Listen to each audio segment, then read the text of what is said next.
baby.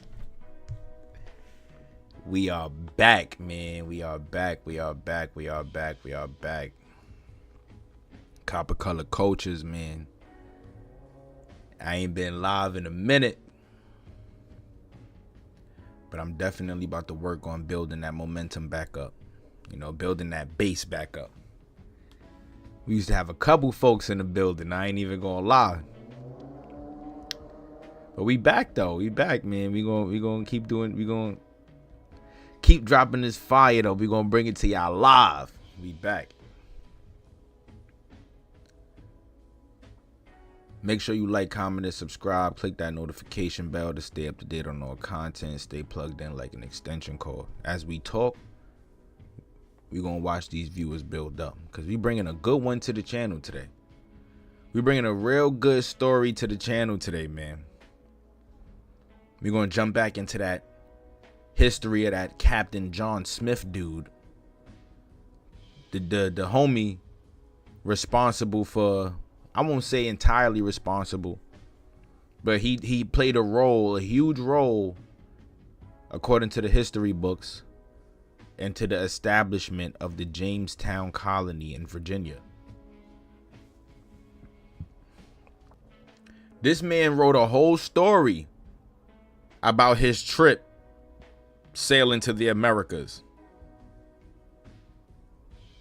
Yeah, we're going to get this party going. We're going to get it jumping. I appreciate it. Stay in tune, man. We got a good one. But yeah, this man wrote a whole story, right? And when I say this man, I'm talking about this man right here. This man wrote a whole story about his voyages to the Americas. And to America, well, let's say Americas, because he actually was in the Caribbean at one point too. But to the Americas and throughout what we would know today as the Carolinas and Virginia. He wrote a whole story about it. Fabricated everything, not everything, but he fabricated a good portion of this story to further bolster his name, right? To further cement his legacy in this voyage into America craft. You know, this whole business they had going on with when it was coming to America and kidnapping people, bringing them back over there to England, and telling us that slavery was being told from a perspective where they were bringing majority of the slaves from Africa. He was one of the people who actually openly admitted to saying, like, yeah, we were shipping folks back and forth from Europe to America. He sailed with Moors. He fought alongside Moors and Huguenots, alongside King Henry in France. He fought against Moors and alongside the Habsburgs, which is something we're going to talk about in a much later video. With the Habsburgs, a Moorish Germanic family, you know, a mixed Moorish Germanic family, you know, against the Ottoman Turks. He sailed alongside what we would know today as one of the pirates of the Caribbean, Captain La Roche, a black man, right, that they tried to tell us was African. He was of African descent, but knows nothing of Africa. He didn't sail with no Africans. That's not a part of his story. He was from France. The brother, Captain La Roche, we gonna call him a brother because that's what he was. He was pillaging Spanish ships along the Caribbean Sea and in the Atlantic, waging war, pure war, on some of these Spanish fleets. Right? People don't know too. That's actually how England took the crown for the strongest navy. Right? It was the pirates who was going to work. They was handling business off contracts. Right? To knock off a lot of these Spanish ships, steal their booty, steal their goods, and, you know, sell it off to the highest bidder. or bring it back to England to bolster their economic structure within inside their, country, bolster the army, make the people stronger. In addition to this, they was already taxing folks who was setting up shop in America. So they was bringing a lot of money back to England in order to finance this fleet, right? This navy, the British Navy, right?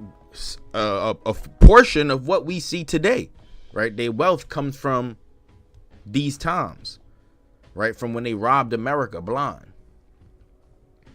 But yeah, he sailed with black pirates. He wrote a whole story about all of this stuff. And what made it so interesting is that they don't talk about this stuff in the history books. They don't tell us that the same folks who he sailed with played a huge role in colonizing America. A lot of the people he sailed with were vets from the former wars, poor people who needed work, who were looking for work, for jobs, for opportunity, right? Because they couldn't get nothing back where they was at, right? They weren't being promised any rights. Their rights were being stripped from them, right? And they were being forced to convert, practice new religions and stuff like that. They're like, nah, we all gonna go to America. Some came on contract, some escaped and fled to America. But they don't talk about this, how he sailed with black people. And when he got to America, he set up shop with black people. And when he met the Indians, he met more black people. More copper-colored people. Right? More people of a dusky skin complexion, a swarthy skin complexion, black like the Moors. These Moors, these people that he sailed with, right? He knew what the hell he was talking about. They knew what the hell they was talking about when they made mentions of a lot of this stuff, because they was riding on ships with them. And we're not talking about no African slaves, because when they came over here, they wasn't riding with no slaves. Just a bunch of people looking for land and opportunity. Right? The American dream, right, existed as far as back as 1600. Right? These folks had the American dream a long time ago. And what we're going to learn about throughout this, the rest of the Indian races of North and South America book, is his time in Virginia, who he encountered, and what was happening, what was fabricated, right? Because there's a lot of lies told in this story. It's a lot of lies. Like one of the biggest ones being it was African slaves in the Americas. No, it was Indian slavery in the America first. Not that it matters what came first. Like, you feel me? Slaves are slaves, but it tells us the story from a more accurate standpoint. Right? Who are the people mixing in with a lot of these settlers, right? Making families with these settlers. Spreading out, right? Moving around. Manifest destiny. Let's find new lands. What else is out there? A lot of this stuff right here, right, are the bases of the Black American ancestry. I find it in mines and a lot of people who have family in North Carolina, South Carolina, Virginia, Delaware, Florida, Georgia, Louisiana, the entire Southeast. You'll find it in your ancestry as well. Right? These were some of the first American families, so to say. Some of the first peoples who fought in the American Revolution. Fought in the Indian Wars. Right? Who participated in some of America's earliest situations of bloodshed, shall I say. Right? It goes deeper than the Civil War. The average black folk, when you think about it, only thing you could trace it back is to the Civil War, the antebellum South, 1800s. But it goes deeper than that. Way deeper. And this is why we're going to talk about it, right? So like I said, when Captain John Smith got over here, he said it himself, right? They made note of this. They saw other colored people. They make mention of them being black like the Moors, right? Of them being dusky, right? Having a dusky skin complexion. What does a dusky skin complexion mean? What is a dusky skin complexion? And we're going to bring the ChatGPT out. Ashen or light brown. Ashen or light brown, right? And this is why I rock with ChatGPT, right? Check this. Can black people have dusky skin complexions? Absolutely, black people can have dusky skin complexions, right? They say you find them in West Africa, South India, Sri Lanka, Melanesia, the Caribbean, and southern U.S., where centuries of mixing and diverse African lineages create a broad spectrum of brown to dusky hues. And of course, they're gonna want to connect this back to African. But that ain't what it is, man.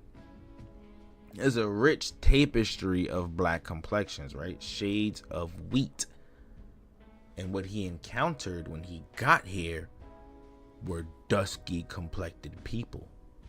Let's check this out, right? Let's read this brief point right here that I got from this article from NPS.gov, right? That talks about the Powhatan chiefdom, right? That was the reigning champs in Virginia at the time, the big dogs, right?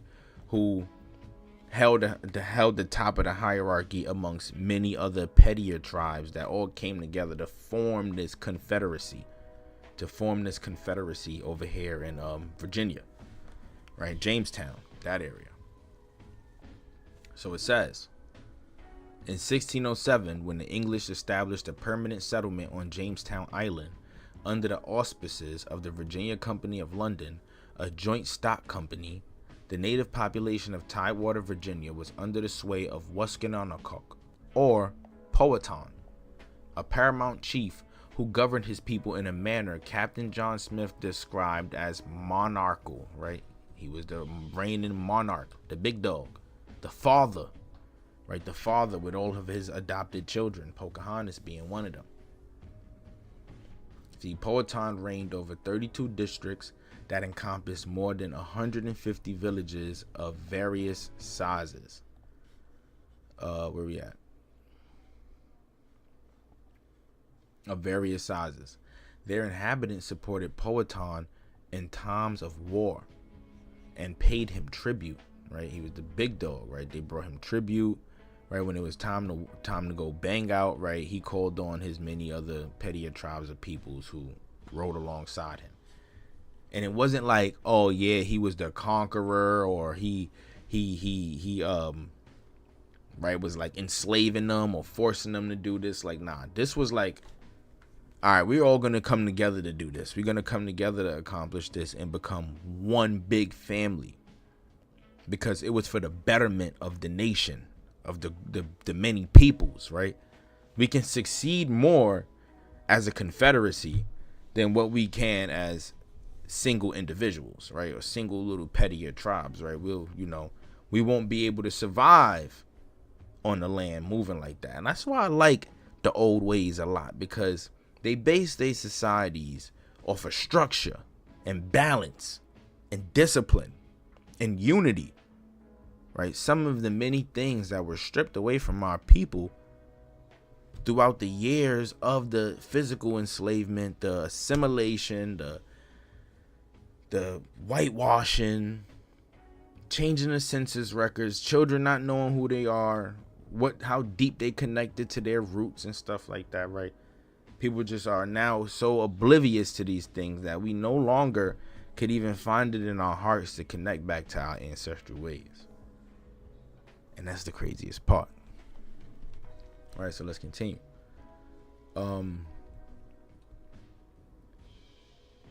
He reportedly was tall, well-proportioned, and had gray hair and a thin beard. Despite his age, Powhatan reportedly was strong and hardy. Right, my son had the bed busting, right? They always say that the tribes them didn't have no beds or anything like that, right? Well, that was cap. Powhatan walked around with his beard. Thin or not, he still had one, and they shaved their hair. They can grow these things as much as they want. It was custom for them to shave their hair. Many scholars believe that Powhatan chiefdom took form during the 1570s when Powhatan inherited the right to lead 6 or more petty chiefdoms within a vast territory that extended from the fall line of the James River northeast to the York. By the close of 1608, Powhatan had expanded his territory and brought under control almost all of the petty chiefdoms or districts located in Virginia's coastal plain. Something like what they did in South Carolina. Within the Powhatan's chiefdom hierarchy, werewolves, other chiefs, subordinate to Powhatan, governed petty chiefdoms. If a petty chiefdom had more than one village, such subunits were headed by lesser werewolves. Thus, the people of the Powhatan chiefdom were members of what could be termed a ranked society, right? A hierarchical society, with Powhatan being the monarch, right? Ranked. And this was accepted. In 1607, when the first colonists arrived, Powhatan was trying to take control of the Chickahominy, a strong native group governed by a council of 8 elders instead of a werewolves. He was also attempting to establish a supremacy of some of the petty chiefdoms between the Rappahannock and Potomac rivers. Powhatan, who was a Pamunkey Indian, lived at Werowoco on the north side of the York River at Purton Bay. However, his people's stronghold was in the Pamunkey River, and their most holy religious shrine was at Udamassac on the Pamunkey River.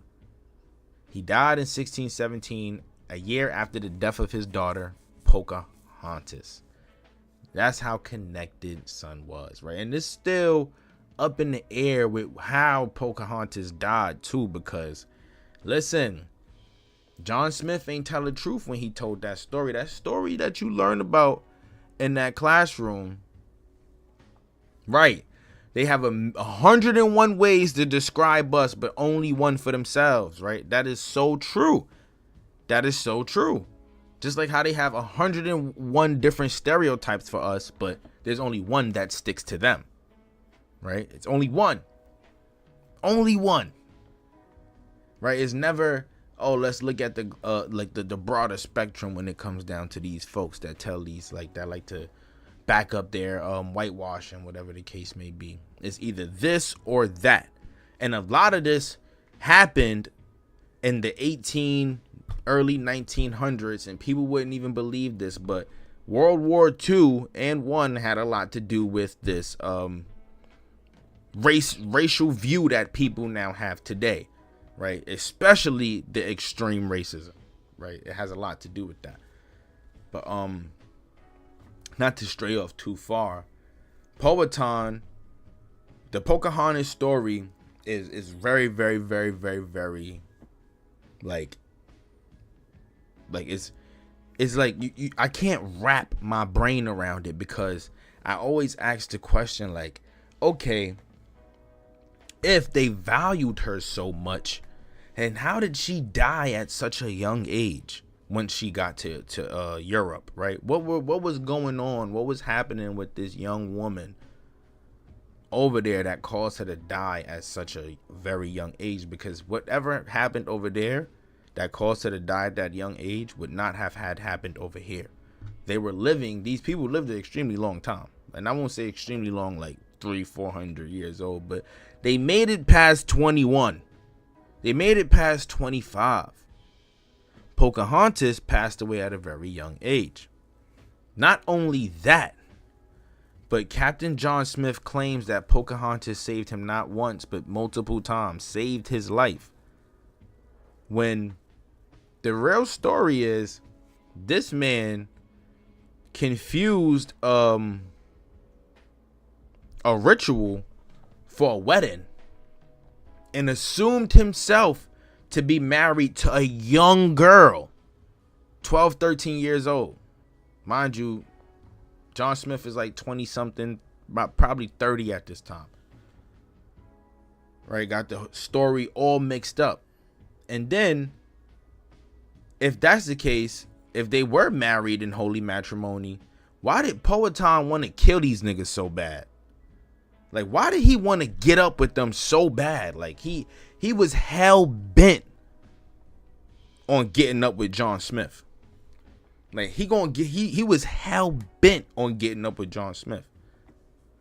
And we're gonna learn about that. Like, what was y'all doing with this little girl that had him so angry? Right? What kind of trauma were y'all bringing to this young girl that was making him so angry and making him want to rebel so bad, other than them trying to conquer the land? See, this is why I covered the history of John Smith, because John Smith, he was a strategist. The brother read Art of War and multiple other books at a very young age to learn how to conquer. And one of the main strategies that he focused on was the divide and conquer tactic. A mastermind of dividing and conquering the people.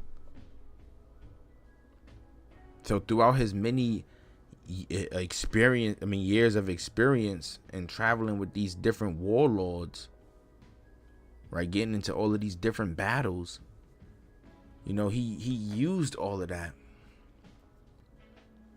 to get at these people, some of our ancestors. So the Pocahontas story, man, is weird, and we're gonna go a little bit into that because people need to know the truth. Right, what they taught us in the school books was a lie, and if we continue to follow on with that lie, then we will further disconnect us and disassociate ourselves with the truth. Right, Pocahontas was known to be black like the Moors as well. So let's get into that part, right?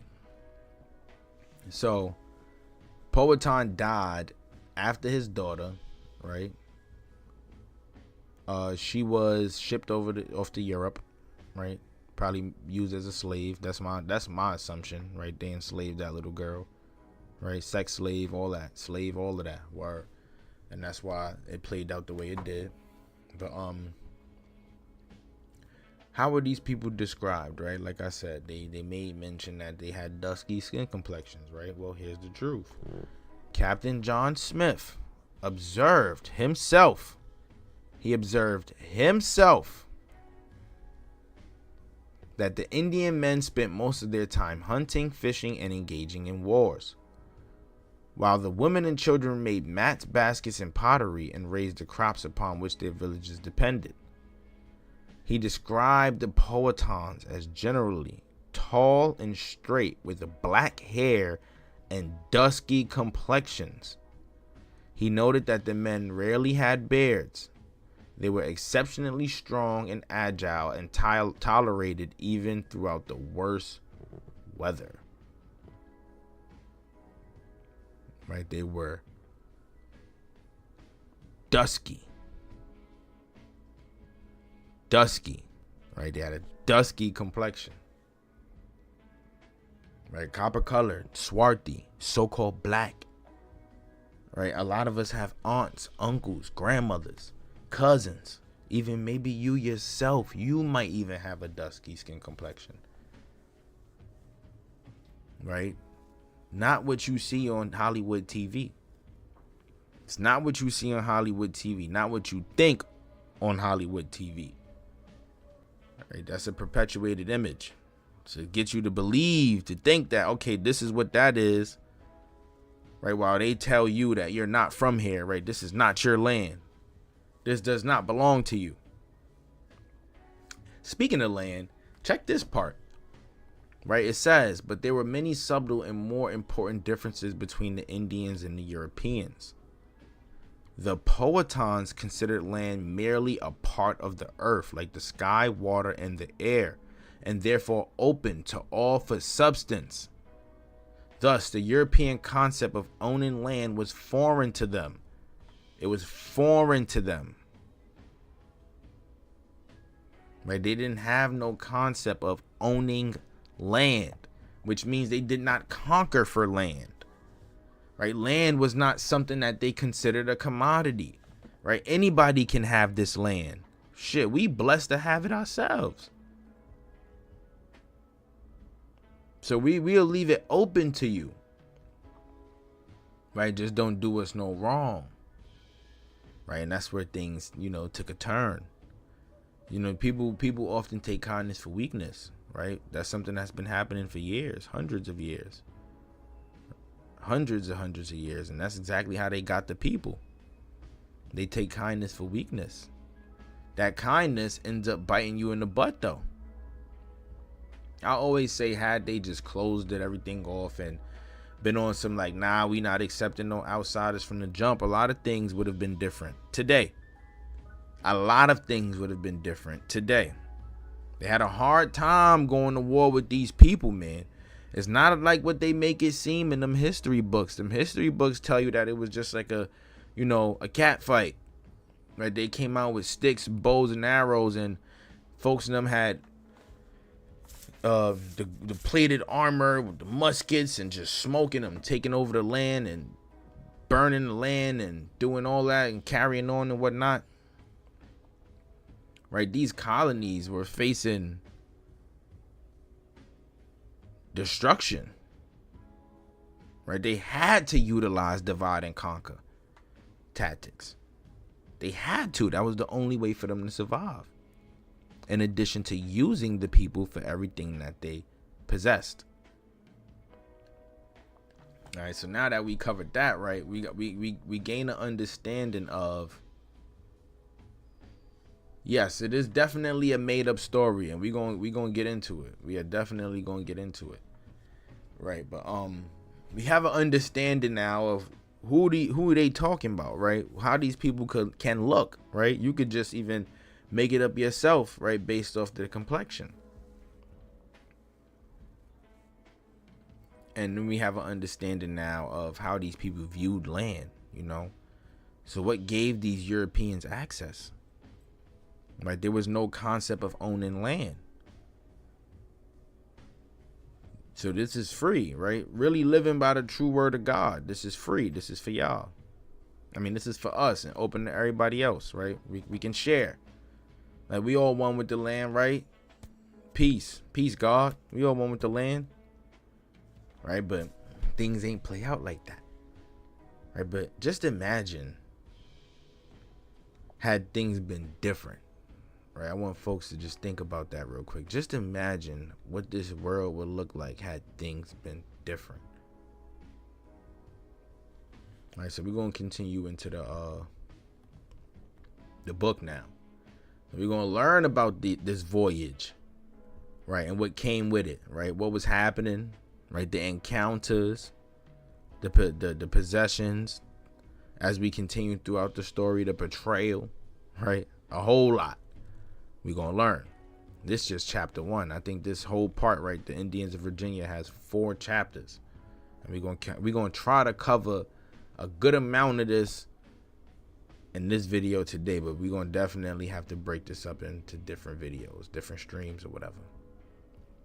So here we have it, man. The Indians of Virginia, chapter 1, the expedition of Amyas and Barlow, Sir Richard Grenville of Bartholomew Gosnell with Captain Smith, all of these people who sailed together to the Americas, settlement at Jamestown, visit to Powhatan, and providence and difficulties of the colonists, exploration of the Chickahominy, Smith taken prisoner, and his treatment by the Indians.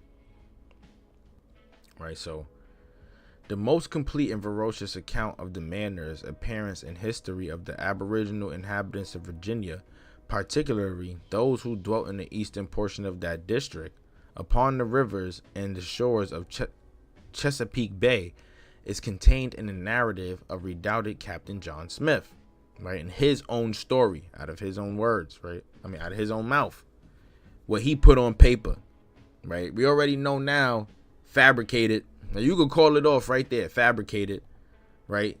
He boasted his own image, right? Straight up, boasted his own image, right? This entire story, but right, we're not going to go back to that. Let's continue. This bold and energetic pioneer after many strange adventures, happed by land or sea, still a young man, though a veteran in military service, and inured to danger and hardship in battle and captivity among the Turks, joined his fortunes to those of Bartholomew Gosnold and his party, who sailed from England on the 19th of December, 1606, to form a settlement on the western continent, which took them multiple attempts, by the way. Right? They couldn't get it. Right? Not the first, not the second. They couldn't establish a settlement without the help of the people. It was not going to work. This debunks the whole African theory, right? Because the ships could barely even survive. What ship was able to survive at this time carrying 300 slaves? Not one. Some of them were even making it halfway. Couldn't get there. They just couldn't do it. Not strong enough. Not yet. They didn't have the power. They didn't have the resources. They didn't have none of that. Right? Actually, they were broke. Like I said, broke. Poor people. Being financed. Having to pay back that bread on top of that. Right? Former attempts to establish colonies in Virginia had terminated disastrously from the gross incompetence, extravagant expectations, improvidence, and villainous conduct of those engaged in them. Multiple attempts they tried. They just couldn't do it. They ain't have it, man. They ain't have the fight. They ain't have the power. They couldn't have done it without the people. Same way today. America wouldn't be America without black folks. I'll tell you that right now. Right? In 1584, Sir Walter Raleigh and his associates, under a patent from Queen Elizabeth, had sent out 2 small vessels commanded by Amidas and Barlow. By the circuitous route then usually adopted, the exploring party passed the West Indies, coasted along the fragrant shores of Florida, and entered Ocraroke Inlet in the mouth of July, enraptured with the rich and fruitful appearance of the country. Right, so they were under a patent, right? What does it mean to be under a patent? Right, it is an idea, product, legally protected by a government issued patent. You are not allowed to use, make, sell, or reproduce that invention without permission from the patent holder. In other words, Queen Elizabeth said, I'm sending y'all. We're going to pay to send y'all over there. Nobody else is allowed to do this, though, right? You can't just go over there on your own accord, make your own money, establish your own colony. You can't do that. You don't have the rights, and nor are you a part of the crown or the group of people who can do that. Right? You are beneath us. And we're going to put you under contract, right? AKA indentured servitude. In a sense, you know, and when these people are coming over here, once they set up shop and get the ball rolling, most of the proceeds goes back to the Queen in England. Right, just to give a breakdown on that real quick though. But so yeah, grapes grew to the very borders of the sea, overspreading the bushes and climbing to the tops of the trees in luxurious abundance. Their intercourse with the natives was friendly and peaceful, as they reported. A more kind, loving people could not be. They carried on trade and barter with Geronimo, brother to Wigania, king of the country, and were royally entertained by his wife at the island of Roanoke, right? And this is where we get the lost colony, Croatan, the lost colony, right? The Melungeons, the people who mixed in with these tribes, and, you know, went and migrated further inland into the Appalachian Mountains and lived in the mountains or whatnot. Colored people, right? More colored people, Melungeons. Right, that's another term that we got to lock in for this one, because this is the birth of the Melungeon community. This is where it comes from, right? The Turks that were sailing with them as slaves, the English folks that came over here, mixing in with the Indians, Melungeons. That's where you get the term Melungeons, right? X out the African part because the Melungeon, that has nothing to do with it. So yeah. Wing and Dakoa was the Indian name of the country. And on the return of the expedition in the ensuing September, it was called Virginia in honor of the Queen. Sir Richard Grenville, an associate of Raleigh, visited Virginia the next year, 1585, and left over 100 men to form a settlement at Roanoke. Right, by the way, Virginia being one of the Indian women, right? Not Indian woman, being a name given to the country when it already had an aboriginal name, Wing and Dakoa, right?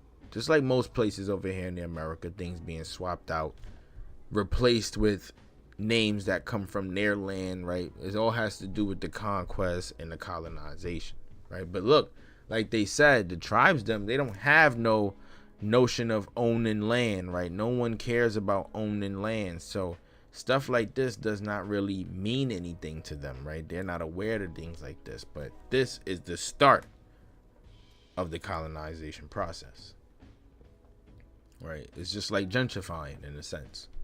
They gentrified the neighborhood once they changed the name. That's when they started to gentrify the neighborhood, right? Being disappointed in their anticipations of profit or unwilling to endure the privations attendant upon the settlement of a habitation in the wilderness, all returned within a year. A most unjustifiable outrage was committed by the English of this party on one of their exploring expeditions.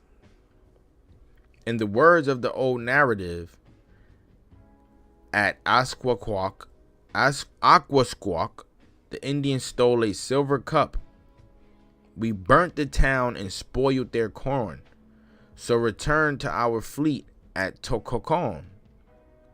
This act is but a fair specimen of the manner in which the redress had been sought for injuries sustained at the hands of the natives, not only in early times, but too often at the present day. They burned down the entire town because they stole a silver cup. Insane. That's insane, right? Like, all over a cup, bruh? A cup? Like, you did that over a cup? Mind you, this is 1580s, 1590s. Right? That's insane. It is not surprising that thereafter the Indians should have assumed a hostile attitude, right? Granjanimo was dead, and Winganina, who had now taken the name of Pemesapon, formed a plan to cut off these disorderly invaders of his dominions. This resulted only into some desultory skirmishing, and a few days afterward, the fleet of Sir Francis Drake appearing in the offing, the whole colony concluded to return to England. Right, that was attempt number one, I'm assuming, right? Attempt number 1 or 2, one of them. Mr. Thomas Hariot, whose journal of this voyage and settlement is preserved, gives a brief account of the superstitions, customs, and manner of living which he observed among the savages. In enumerating the animals which were used for food by the Indians, he mentions that the savages sometimes killed a lion and ate him. He concludes his narrative by very justly remarking that some of the company showed themselves too furious in slaying some of the people in some towns upon causes that on our part might have been borne with more mildness. Grenville in the following year, knowing nothing of the desertion of the settlement, took 3 ships over to America, well furnished for support and relief of those whom he had left on the preceding voyage. Right, this is about 1600 now. Finding the place abandoned, he left 50 settlers to reoccupy it and returned home. On the next arrival from England, the village was again found deserted, the fort dismantled, and the plantations overgrown with weeds. The bones of one of the men were seen, but no other trace appeared to tell the fate of the colony, right? These people mixed in and just moved about, right? They were dwelling about. Proof of this comes from the encounters that they have later on with the many different tribes or Indians who speak their language, who can fluently interpret, right? Fluently interpret. Thus proving there was some encounters or there was some intermingling around these times when these people were, quote unquote, going missing. Right? They was doing their own thing, right? Because that's the only way they could survive, is by thugging it out with the people who were already there. Right? They just told us that their attempts to establish these colonies, like, they were failing in many different ways. Right? So just think about it. How are you going to survive? You all the way across the ocean. Going back will be almost impossible. You don't have the provisions to do so. The ship won't make it. You're going to need somebody to come bring you back. All right, might as well and go mingle with these folks. Right? They get adopted into the family now. That's how that worked. Like Don Luis is the perfect example. For those who don't know who Don Luis is, Don Luis was a Spanish Indian, right, that was left behind, or that survived actually, that survived around the times of, and I'm sorry, not Don Luis, I forgot the brother name, but he survived around the time of Panfilio Narvaez, when he got murked, right? He ended up mixing in with some of the tribe's people. And they encountered him later on and didn't realize it was him until they realized like he was able to fluently interpret the language and also speak Spanish. They're like, yo, how you know Spanish? I was with y'all. I came over here with y'all. I just, shit happens. I got to survive. Right, and that's the truth. Right, early intermingling, early assimilation, shit like that. Right, early culture mixing or whatever people may want to call it. Right, the experiment of colonization was again tried and again failed. Of over 100 persons, including some females who landed, none were to be found by those who went in search of them in 1589. Nor was their fate ever ascertained. Right, it's a mystery. Like, what happened? Right, that's what they was like. Yo, what happened? Where these people at? We can't find them. It is recorded that before the departure of the ships that brought over this colony, on the 18th of August, the governor's daughter, Eleanor Dare, gave birth to an infant which was named Virginia, and was the first white child born in the country. We now return to Gosnow and his companions, numbering a little over 100, who, as we before mentioned, visited the country in 1606. They sailed from England with sealed orders, which were not to be opened until their arrival in America, right? Or face consequences. That's what it was. Landed on Cape Henry at the entrance of the Chesapeake, the hostile feelings of the Indians were soon made manifest. 30 of the company, recreating themselves on the shore, were assaulted by 5 savages who hurt 2 of the English very dangerously. The box containing the orders from the authorities in England being opened, Smith was found to be the one of the number appointed as counsel to govern the colony, Captain John Smith. But he was at that time in close custody in consequence of sundry absurd and jealous suspicions which had been excited against him on the voyage, and he was therefore refused all share in the direction of public affairs. Right, they were beefing on the ship on their way here to America. Right, already not setting themselves up for success once they got here. Right, they already having these odds and things that may divide them at some point. Eventually it did happen, but these were some of the trials and tribulations that John Smith faced making his way over here to America from his own shipmates, right? His own shipmates, right? The beef wasn't with the slaves and stuff. It was with his own people. More and more war. That's like what Cootie Mayo like to call it, right? If y'all check out his content, his videos and whatnot. Big facts, right? Yeah, a lot of them were the same colors. Skin complexions and all that, right? It's the same thing as today. Like, there's nothing, if you really go over there, you're gonna meet people who are Spanish in your skin complexion. You go to DR, you'll meet them. You go to South America, you'll meet them. You go to freaking Brazil, I mean, South America is Brazil. You'll go to Central America, you'll meet them, right? Like, the skin complexion thing, it varies all throughout the world. There's people that share the same skin complexion that don't even have common ethnic backgrounds, right?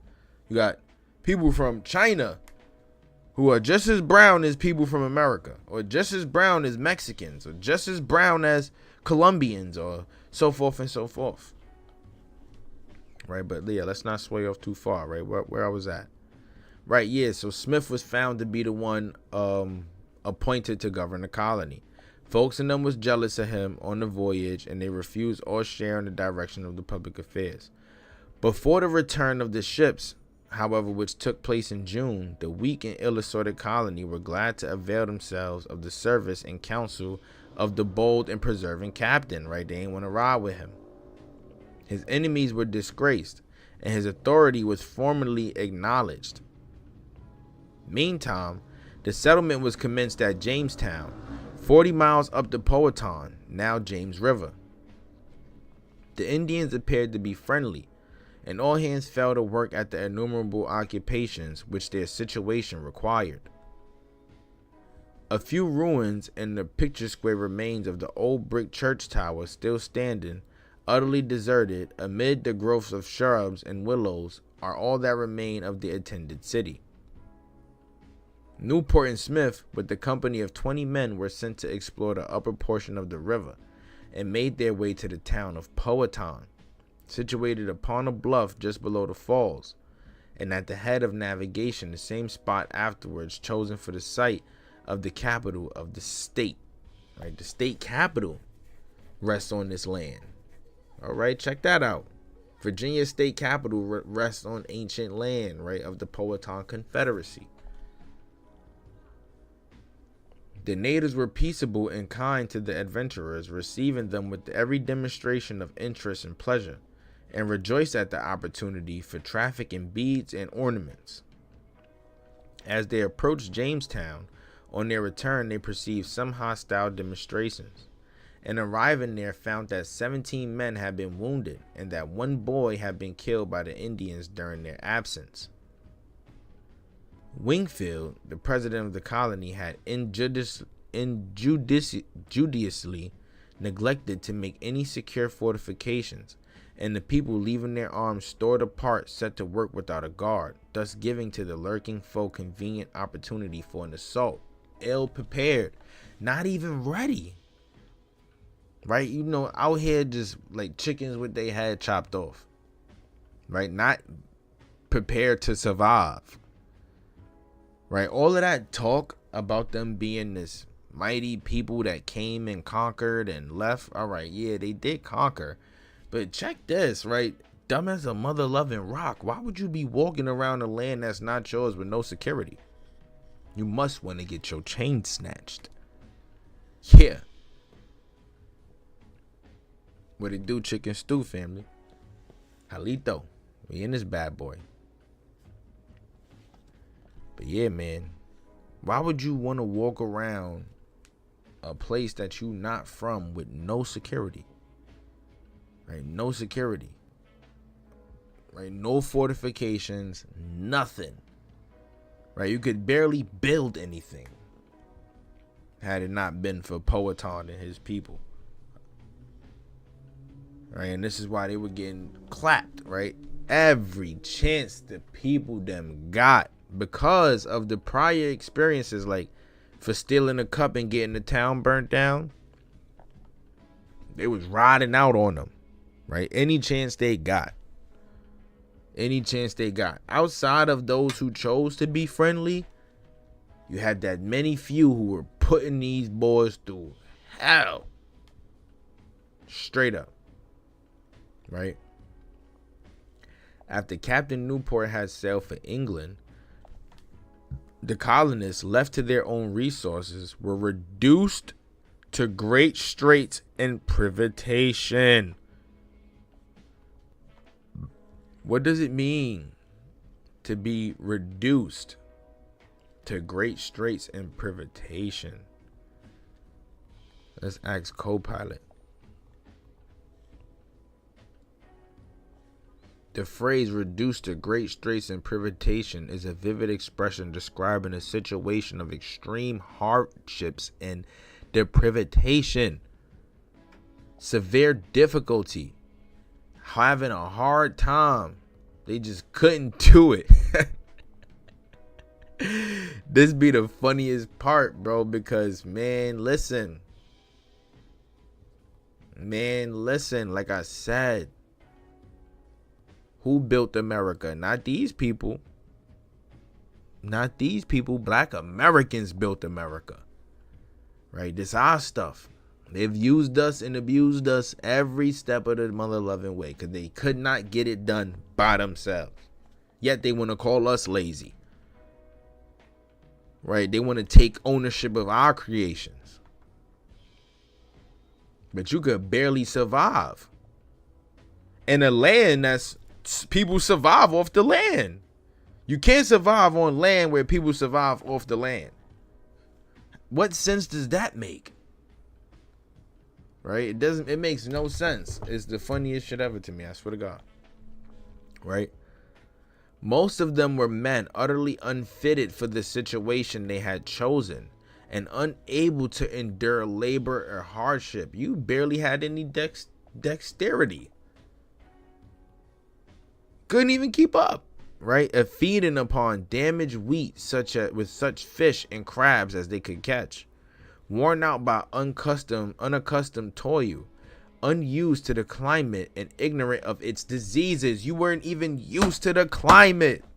How can you not adapt in a place where black people thrive? You're not even used to the climate. So you know what that already tells me?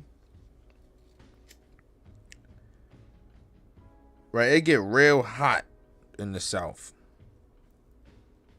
Right. And you know, the darker your skin, the more you can endure. Right? We talking in terms of the sun.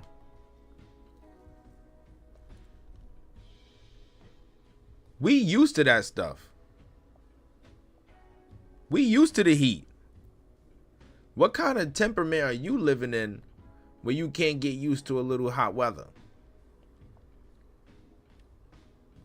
Right? Ignorant of the diseases. Yet these diseases, the people here are able to survive through. Right? Major diseases weren't even a thing until they got here.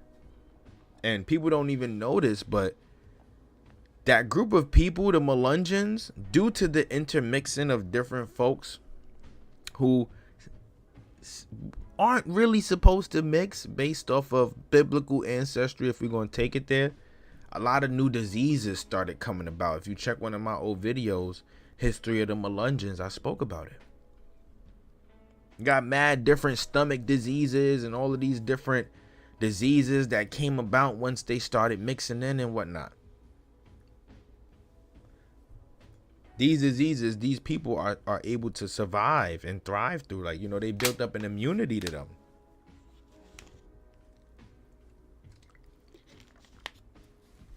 So how you can't even survive?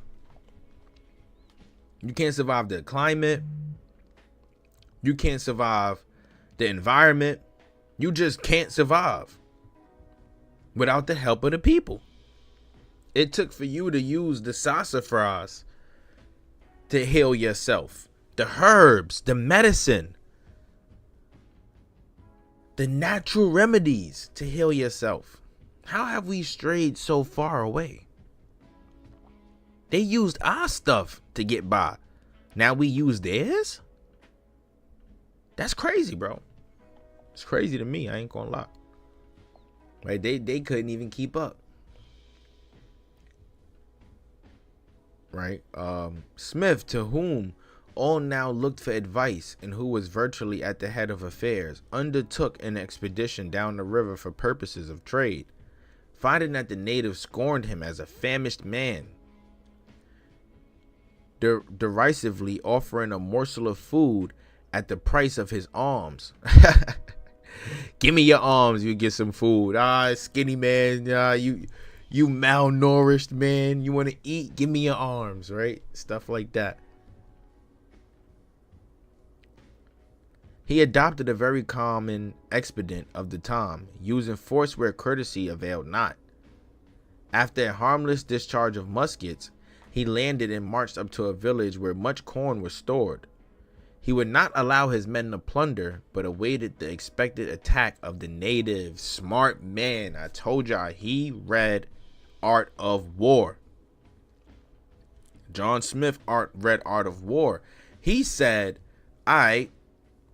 we gonna rob them, but we gonna let them attack us first, so it don't seem like we out here trying to be too violent, right? He know he gonna take it by force either way, right? But he gonna wait until they bust a move, so that way it doesn't look like they're forcibly trying to take the corn when they are forcibly trying to take the corn, right?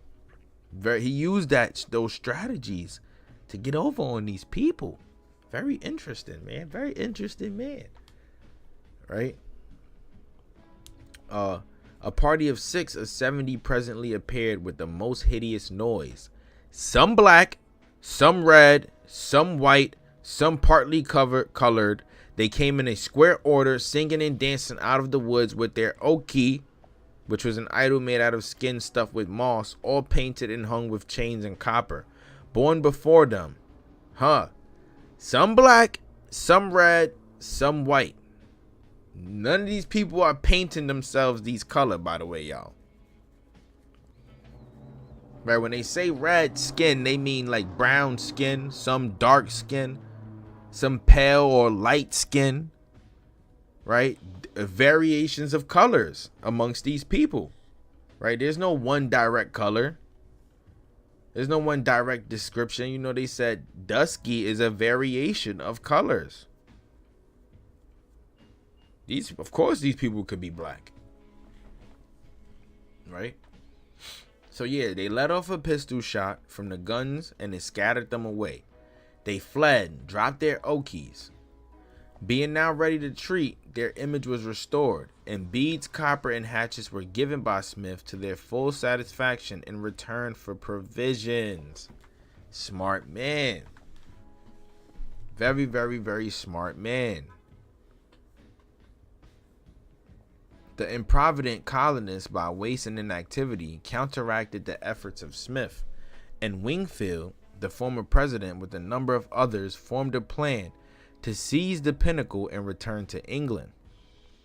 This conspiracy was not checked without some violence and bloodshed, right? They fought amongst one another, right? These are also the precursors to the American Revolution, right? So these things were being set off 100 years before the actual date of the American Revolution, right? The division amongst free Americans, or Americans, quote unquote, wanting to be free, and people that's loyal to the crown, right?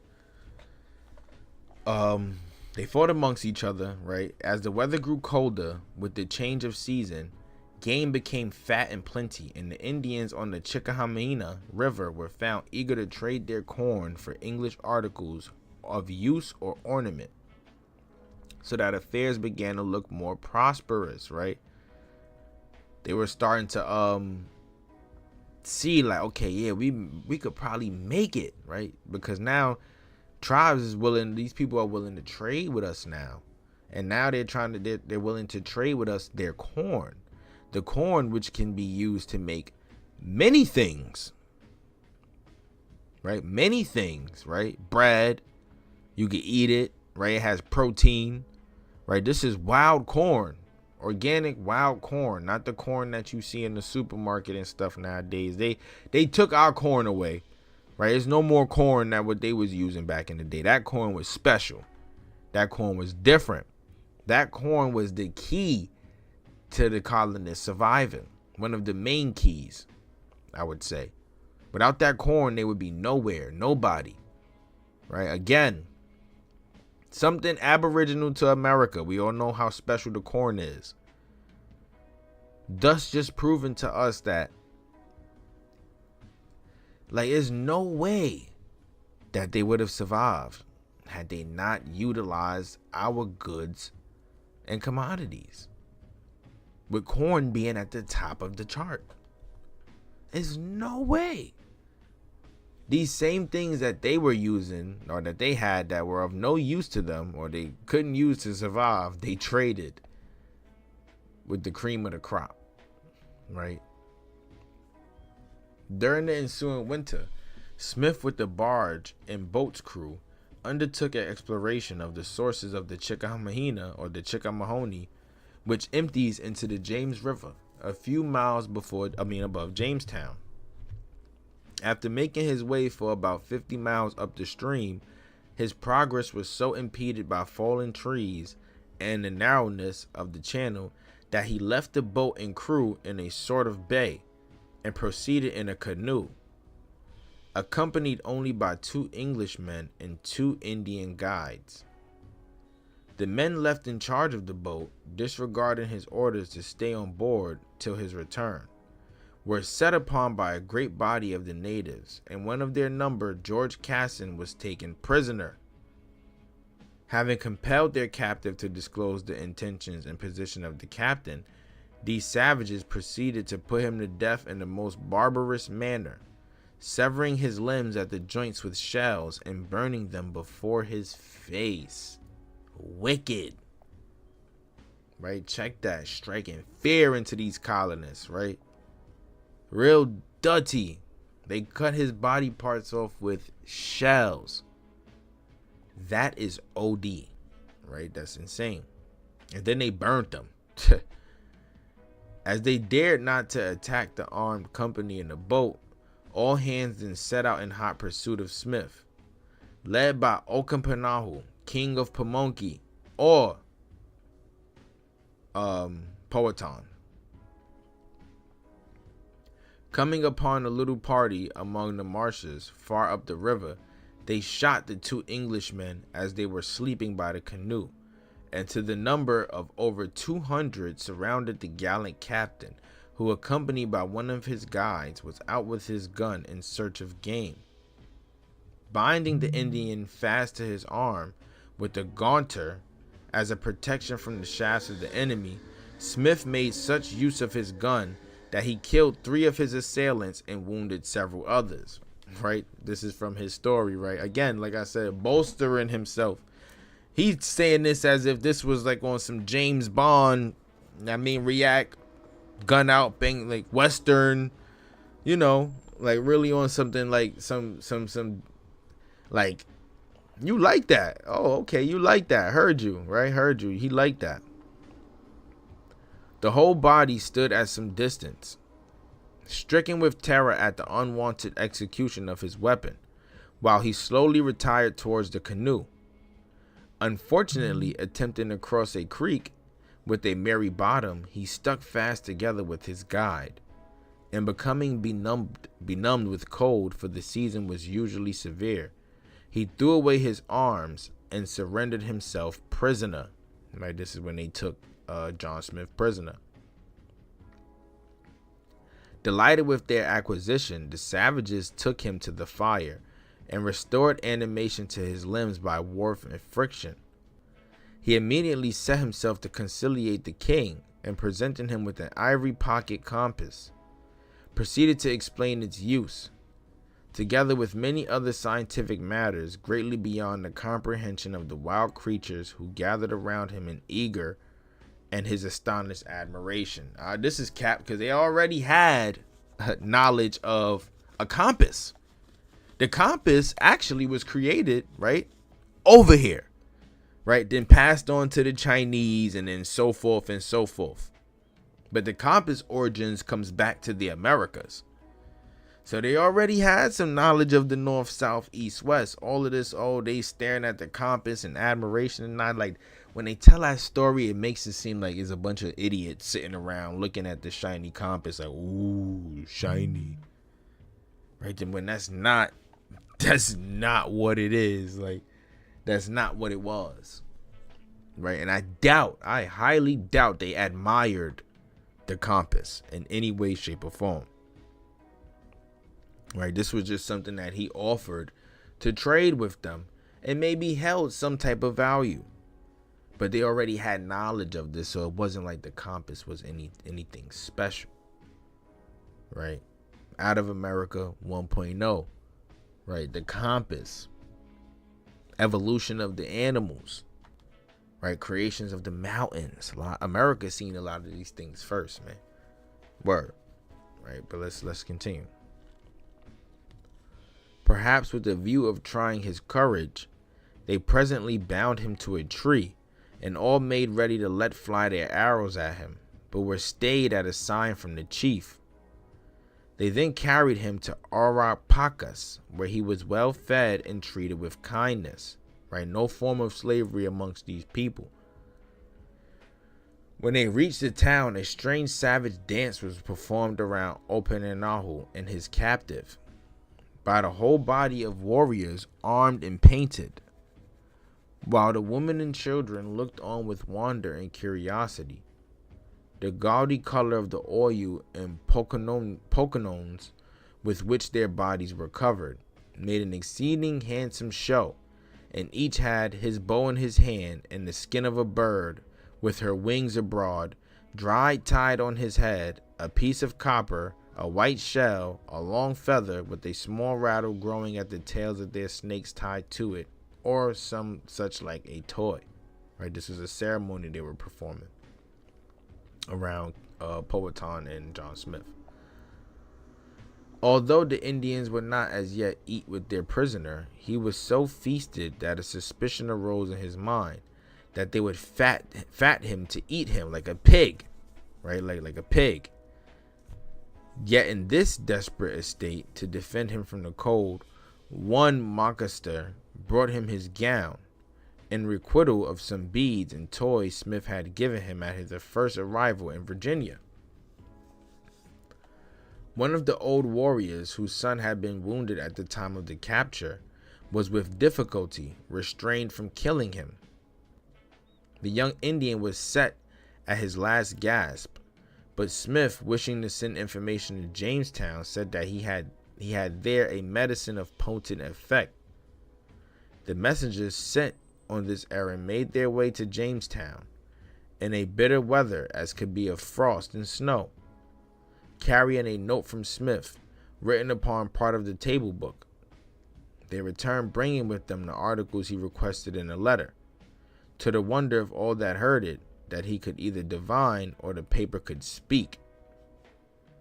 Right? They was basically saying like, okay, because he brought him some medicine, and the way they bolster the story is that they say like, okay, because he wrote the letter, and that letter basically led to the healing of this tribesman, that the paper was divine, or that like bolstering him as if he's some type of god or some type of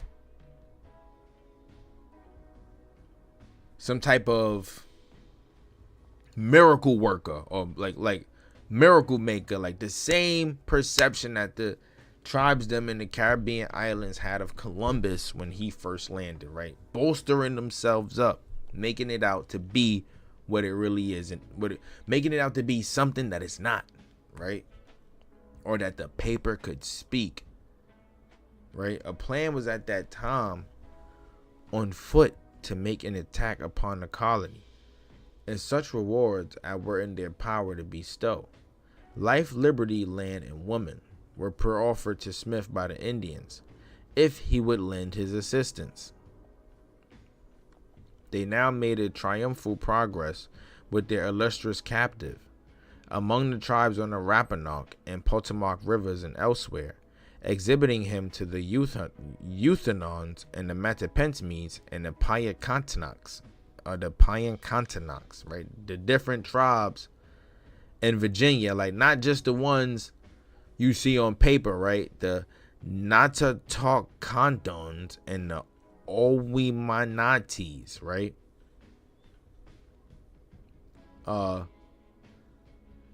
They planned together to get up on these people. And if they helped, Powhatan would gift him life, liberty, land, and woman.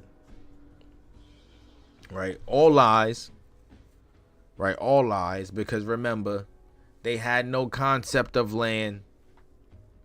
Land and liberty was free to these people. And they wouldn't dare give up the woman. Because it's all a part of the nation, right? We adopting the people into the nation.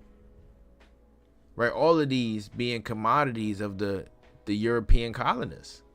Right? These are the things that they wanted. Right? Again, another fabricated part of the story. There was no promise to give up any land.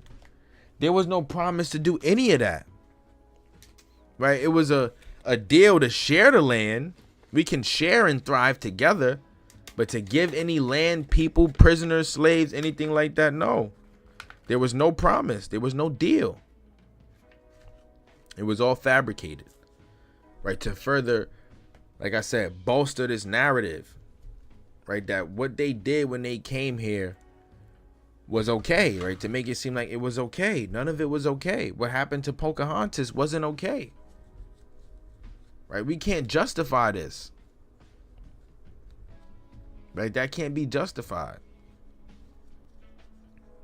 Powhatan wanted to bring these people under his chiefdom.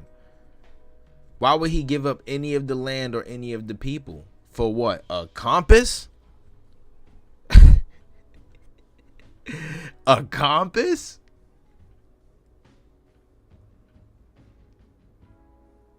Big facts. Big facts. That's a big fact. Right? When the Spanish went over there to Mexico, right? Or I'm trying to remember the Mayan name for it. I forgot. But they basically tried to bolster the story as if they revered them as gods. Right? These men in armor as gods. These majestic men in armor. But that's not what it was. Right? That's just to bolster the story, right? To make people look good. Right? We're not doing that on this side, though. We're telling the truth.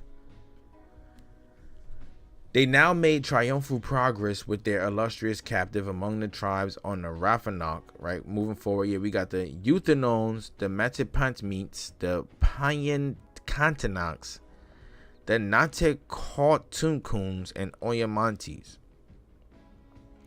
Returning to Pamunkey, a solemn incantation was performed with a view to ascertain his real feelings towards them. Having seated him upon a mat before a fire in one of the larger cabins, all retired and presently camping in a great grim fellow, all painted over with coal mingled with oil, and many snakes and weasel skins stuffed with moss, and all of their tails tied together so as they met on the crown of his head in a tassel, and round about the tassel was a coronet of feathers and skins hanging round about his head, back, and shoulders, and in a manner covered his face, with a hellish voice and a rattle in his hand. He sprinkled a circle of meal about the fire, and commenced his conjuration. 6 more, such like devils, then entered fantastically bedewed with red mustaches marked upon their faces, and having danced about him for a time, sat down and sang a wild song to the accompaniment of their rattles, right? Called them devils. They called them devils. Commenced his conjuration. 6 more, such like devils. Right? The chief conjurer next laid down 5 kernels of corn and proceeded to make an extravagant oration with such violence of gesture that his veins swelled and the perspiration started from his body. Son was bragging out. He was tweaking out. Right? He was bugging out. At the conclusion, they all gave a short groan and then laid down 3 grains more. The operation was continued till they had twice encircled the fire, and was then varied by using sticks instead of corn. All of these performances had some mystic signification, and which was in part explained to the captain, right? They purified him, right? This was to purify him, to rid him of the devil, right? They basically, in a sense, what they did was they partook in an exorcism, right? They exorcised John Smith right before his eyes, and he didn't even know it. We could say like voodoo, but it ain't voodoo, right? The compass was created in America. Yeah, you smoking, you killing it right now, bro. I was about to say you smoking shit, but we gotta tread lightly with how we speak on this bad boy. They already tried to flag me once for that. But yeah, it's not voodoo, but it's like it. What they doing is they're ridding him of the devil. Right? They are performing an exorcism. Right? So that, I guess, in this sense, it's like saying, all right, he's safe to roll with us now. Right? After we partake in this. He's safe to roll with us now. Where we at? 3 days were spent in these wearisome barbarities, and each day being passed in fasting, and the nights being as regularly unushered in with feasts. Smith was, after this, entertained with the best of cheer at the house of Opitichampam, brother to the king. See, they was cheering for him after all of these ceremonies. Hence why they were saying like, all right, boom, this whole devil, 6 more such like devils, right? When they was prancing around and throwing the cornmeal around the fire and whatever the case may be. They performed their exorcism, and because it was successfully performed, when he got to the basically we're gonna say the king's palace, Powhatan's palace, the people were there to cheer him, right? Happy. Oh, sorry, love. My apologies. He still observed that and it's good to know that I got females viewing my content right now too, because listen, love, you are responsible for teaching everybody else on your end. They need this, and they need to hear it from the female's perspective. Y'all can reach the people way more, right? Y'all can reach the people way more, and I say that humbly, right? Y'all, it's just something that is the way words work with a woman, like with the woman, like even back within the tribesdom, right? The women were the chiefs, right? They held it down, majority, right? They led the people. So as a female, your voice is powerful, right? The people need to hear this stuff. Spread that information with whoever you can. But yeah, so they cheered for him. Let's move forward. He still observed that not one of the men would eat with him, but the remains of the feast were given to him to be distributed among the women and children. Ooh. Still not respecting his shit, not one bit, right?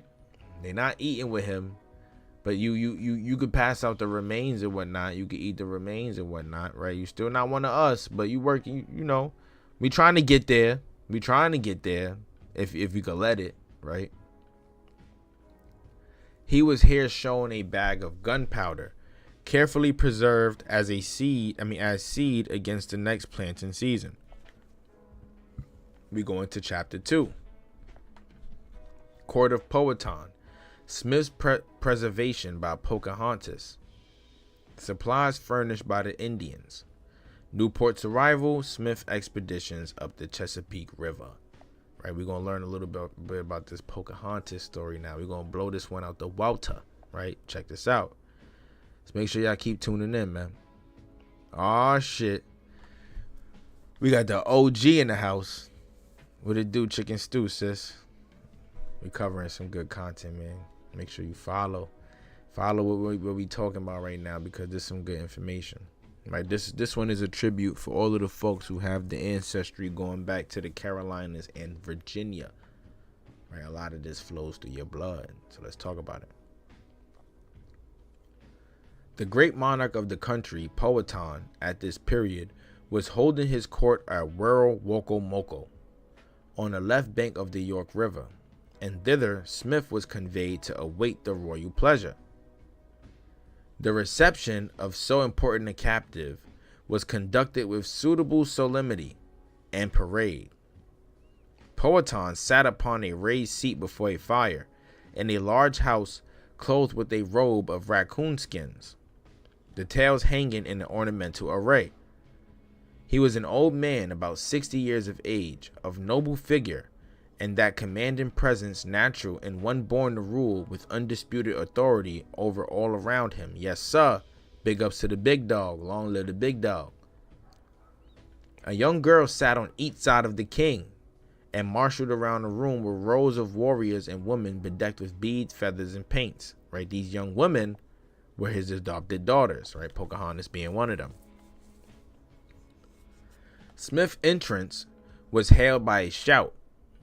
The Queen of Appomattox brought him water to wash, and he was magnificently entertained as a distinguished guest of the king. Right, they had to make this nigga wash, right, dirty, right. They had to make him wash, right. I'm just assuming that, right. Let's make a joke out of this.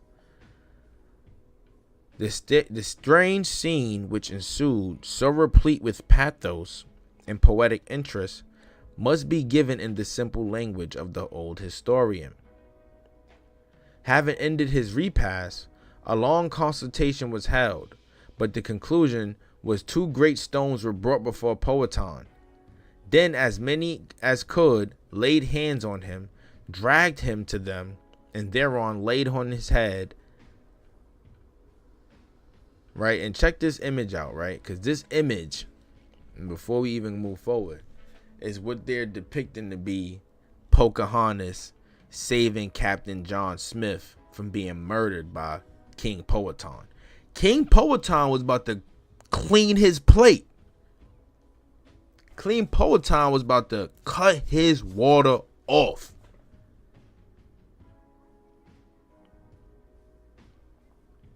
Okay, sis. Okay, I'll make sure to tell you happy birthday for sure. Big facts. Happy birthday. Truth be told by Wanda, y'all. Make sure y'all wish her a happy birthday. Birthday on Sunday, the big 5-0. It's a blessing, man. Copper colored soul. We live forever. But yeah, this image right here is a display of what it was going to be when King Powhatan was about to knock John Smith off. And this is Pocahontas, quote unquote, saving him. Quote unquote, saving him. This is not the story though. She was a little girl. Remember, I just said he had young girls around him, right? One of these young girls that sat around him was Pocahontas, right? About 8-9 years old at the time. She being of another tribe that was a part of the petty chiefdoms that was under King Powhatan. Right, let's continue though. So yeah, he was about to knock him off, right?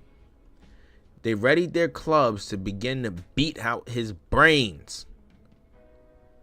Pocahontas, the king's dearest daughter, with no entry could prevail, got his head in her arms and laid her upon his to save him from death.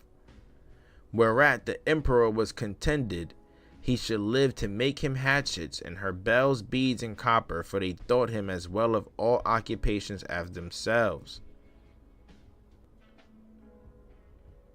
The worthy captain's own rhymes described his appearance and state of mind at the crisis. His own words from what he said, right? They say he bore a pleasant show, but sure his heart was sad, for who can't pleasant be rest that lives in fear and in dread. Right. Well, one, why would Pocahontas go and save him? Right? What was the reason? Right? Let's keep reading, right? It gets interesting, right? It gets interesting. We're going to connect the dots, right? We just learned they was about to knock him off. So remember, right before this, we learned that there was a reception that was held. I mean, not the reception. We learned right before this that they had a little like you know, they pranced around, you know, the six more such like devils, as if like they was what's the word I used, partaking in the exorcism, right? When they were laying down the kernels of the corn, and then what else did we get from that part? They were encircling him. He was wrapped by sitting in the middle of a fire. The fasting, you know, he thought that they were fattening him up, but that's not what it was. They were preparing to kill this man. They were preparing to kill him, and that was an entire ceremony that was being rolled out prior to knocking him off, right? In the most friendliest way possible. In the most friendliest way possible. Now, I don't know at what point did we get this story where Pocahontas jumped in to save him, because there could have been no relations between him and this young woman. No relations whatsoever. And as we dive back into the Captain John Smith book, we're going to learn a little bit more about that story. You know, the series of events that led up to her, quote unquote, saving him. But let's continue. So, yeah. Entertaining his captive as a privileged guest, Powhatan now held long consultations with him, giving wonderful accounts of the vast western country and its inhabitants. Smith responded with details equally amazing to the savage monarch, of the power and magnificence of the East, right? So powerful, so magnificent, yet everything you see over here is blowing your mind away, right? After 2 days of friendly intercourse, Smith was informed that he should return in safety to Jamestown. But as a prelude to the conveyance of this satisfactory intelligence, Powhatan was at much pains to get up a theatrical scene that should impress or terrify his prisoner. Left alone in a large cabin, Smith's ears were saluted by strange and frightful noises from behind a mat partition, and incontently, Powhatan, with some hundreds of attendants, all like himself in hideous disguises, made his appearance. He appointed 12 Indians to guide him to the settlement, requesting that a grindstone and 2 great guns should be sent back by them in return for liberty and favors received at his hands, like just for sparing him. Right now they taxing him for sparing him. Captain Smith, well knowing the capricious disposition of his captors, felt little security or ease until he was safely restored to his companions at Jamestown. His absence had been severely felt. Confusion and dissension were rife among the inhabitants of the colony, and the strong arm and determined will of the bold captain were required to keep order and restrain those who were again inclined to infect and escape in the penance. However, again, like I said, they wasn't near close to the brink of survival anyway. I mean, they weren't close to surviving anyway, right? They were damn near close to the edge, right? Damn near, right? Then this is why they trying to form these relations. So they couldn't even survive without John Smith, according to his story. And John Smith would have not survived without the Indians, right? Which speaks volumes, right? The two guns, demi-corverns, together with a millstone, were brought out and offered to the guides. But seeing the terrible effect of a discharge of stones among the branches of an ice-covered tree, the poor savages were greatly terrified, and thankfully accepted divers' toys in place of so weighty and dangerous a present. Right? Which I don't believe this either. I don't believe this not one bit. Not one bit. Because why not take the guns? Right? They speak about these people as if they were like day room. Like, just wasn't like smart enough to comprehend much. Right? I don't believe that not one bit. Not one bit. Because how did they end up using guns eventually anyway? Right? He asked for guns. The king asked for guns. Why would they go against the king's orders? Right? So reduced were the settlers at this time that all must have perished with starvation, but for the intercourse established by Smith between them and the people of Powhatan will not have survived without them. Make it clear. Every 4 or 5 days, his noble and generous little protectress, Pocahontas, she was then only about 10 years of age, would make her appearance accompanied by attendants laden with provisions. Part of these supplies came as presents from the king or his daughters. For the rest, the price paid in toys and articles of use was left entirely at Smith's discretion. So had he enchanted these poor souls being their prisoner. They just told us. According to him, there was a 10-year-old little girl that was being sent to Jamestown with being accompanied by other people to provide provisions to John Smith. A 10-year-old little girl. What is a 10-year-old little girl jumping in the way of a man getting murdered? What does she have to do with any of that? Right? It doesn't make sense. She saved him for what? This is a grown man. She's 10.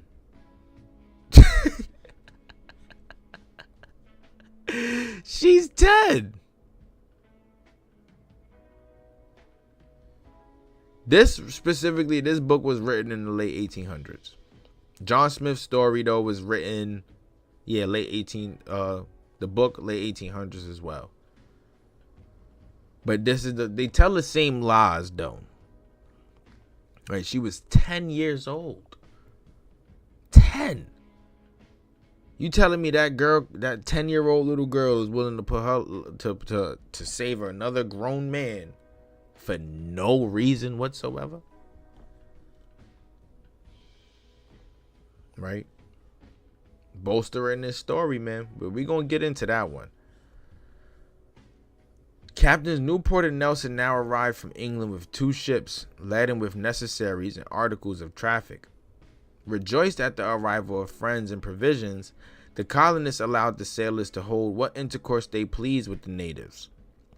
And the consequence was that the market was soon spoiled by the irregularity of prices offered by the English for the Indian commodities. Right? They was taxing on the Indian goods, corn and all of that other stuff. Smith had possessed Powhatan and his people with extravagant ideas of the power and majesty of Newport, whose speedy arrival he predicted, and preparations were now made to give a still more forcible impression.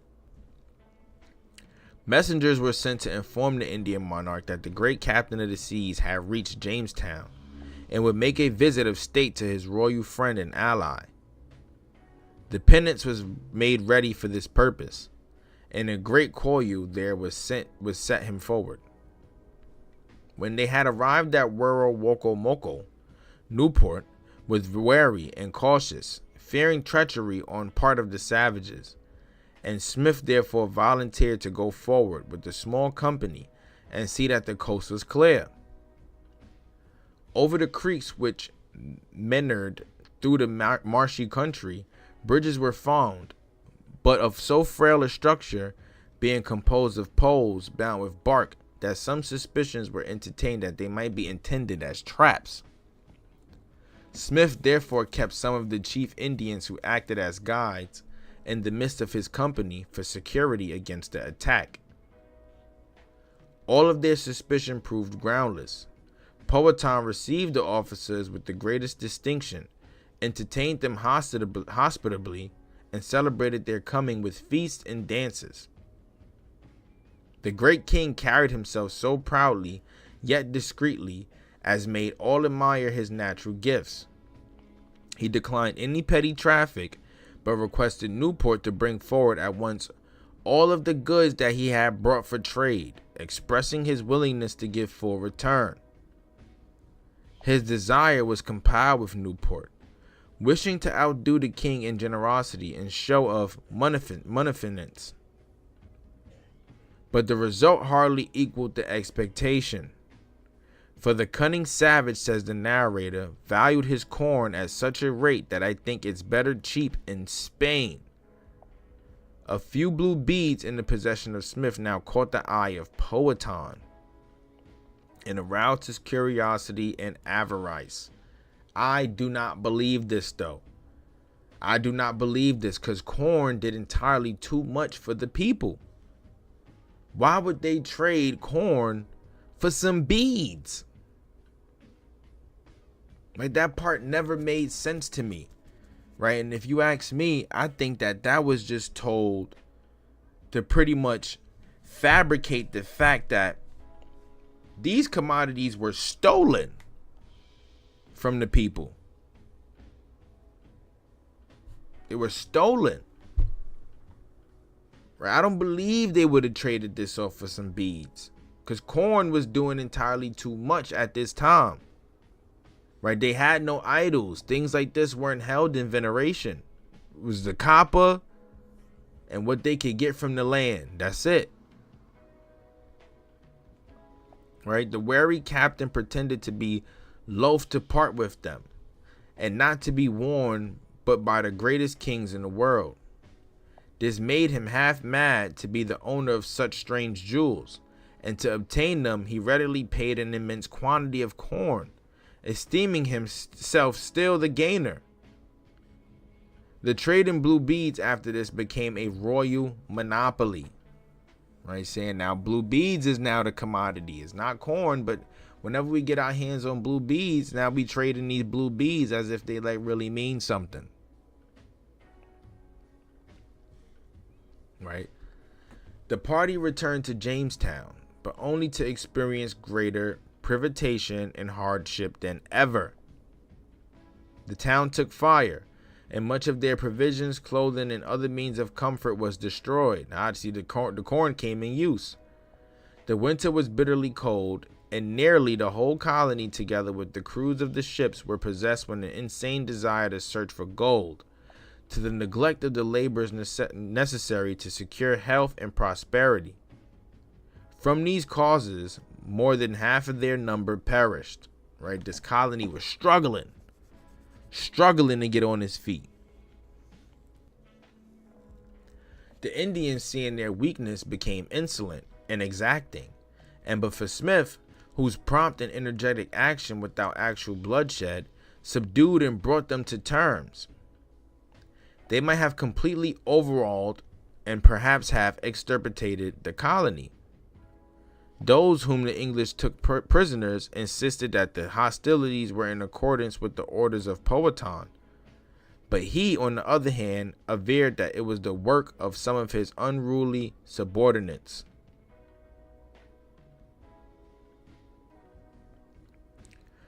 The conciliatory message was brought by his dearest daughter Pocahontas, whose appearance ever had the most potent influence with the brave man for whom she felt such filial attachment, and who was bound to her by every tie of gratitude and affection. They tried to justify rape. They tried to justify child abuse.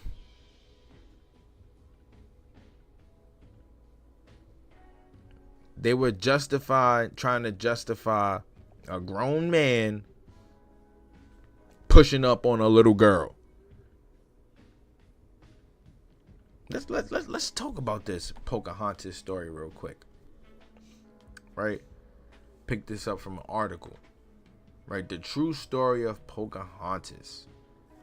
Historical Myths versus Sad Reality by Vincent Schilling. Right? This is published in 2017. And it's pretty much going to talk about, what like the truth. Like, it's going to tell us the truth. Check this out. Even in the painting, why are all of these ones dusky, right? Still with this whitewashed image, but Pocahontas is whiter than Mona Lisa herself. Like, just why? This is the image that they used, though. Pocahontas saving John Smith. Why? She wasn't that complexion. This ain't the true story, y'all. It just be funny, like, how they try to do all of this stuff, man. The whitewashing. They force you to believe in stuff that's not actually true. And they do it through their own perceptions and narratives. Right? But we're gonna break down how false these feelings for John Smith Pocahontas had were. This doesn't even look like a 10-year-old little girl right here. Right? She never married John Smith. Never. They never even had a relationship. Right? Check this. Despite what many people believe, due to his long-standing and inaccurate accounts in history books and movies such as Disney's Pocahontas, the true story of Pocahontas, is not one of a young native Powhatan woman with a raccoon friend who dove off a mountain-like cliffs off the coast of Virginia. Right? The true story is a tale of tragedy and heartbreak. Right? Pocahontas' mother, also named Pocahontas, died while giving birth to her. She was kidnapped, sexually assaulted, and allegedly murdered by those who were supposed to keep her safe. Right? When she went off to Europe, England, and did her dirty. This, in many historical accounts, though not always, it is important to note that Pocahontas was born to her mother and to her father, Wanhonoseka, sometimes spelled Wanunsenaka, who later became the paramount chief. Her original birth name is Matoka, the flower between two streams. She was a Montaponi Indian. She was born between the two rivers of Montaponi and Pamunkey.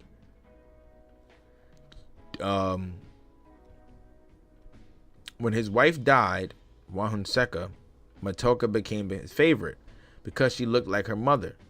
She was raised by her aunts and other women of the Montaponi tribe at Woro-Woko-Moko. As was the custom at the time, as the paramount chief of the Powhatan chiefdom, Wanunsenaka had other wives from the other villages, and little Matoka had many loving brothers and sisters. John Smith came to Powhatan when Pocahontas was 10. 10. John Smith was 27. They were never married, nor had they got involved.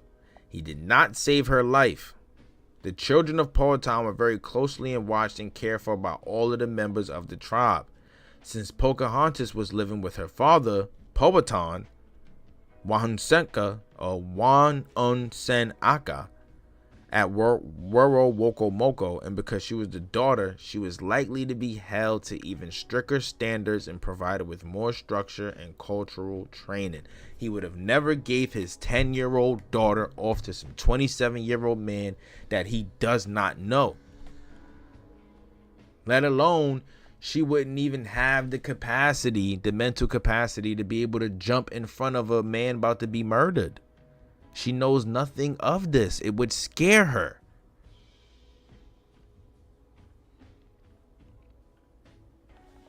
All right, what else?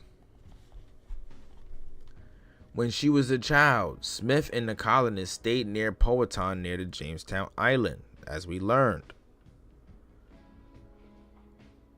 Because the English and Powhatan feared the actions of the Spanish, they formed an alliance. Eventually, and according to oral history and contemporary written accounts by the Mataponi, Juan Unseca grew a like to Smith, eventually offering him the position of Whirlwind's chief or leader of the colonists as recognized by Powhatan. Years later, Smith alleges that Pocahontas saves his life in a 4-day process of becoming a Warwants. But according to Mataponi oral and contemporary written accounts, there would be no reason to kill a man designated to receive an honor by the chief. And children were not allowed to attend any sort of religious ritual similar to the Warwant ceremony. She could have not have thrown herself in front of Smith to beg for his life for 2 reasons. Smith was being honored, and she would not have been allowed to be there. Like I said, when they were dancing around, prancing around, and throwing the corn and stuff on the floor, they say they were prepping to kill him. They was really, like I said,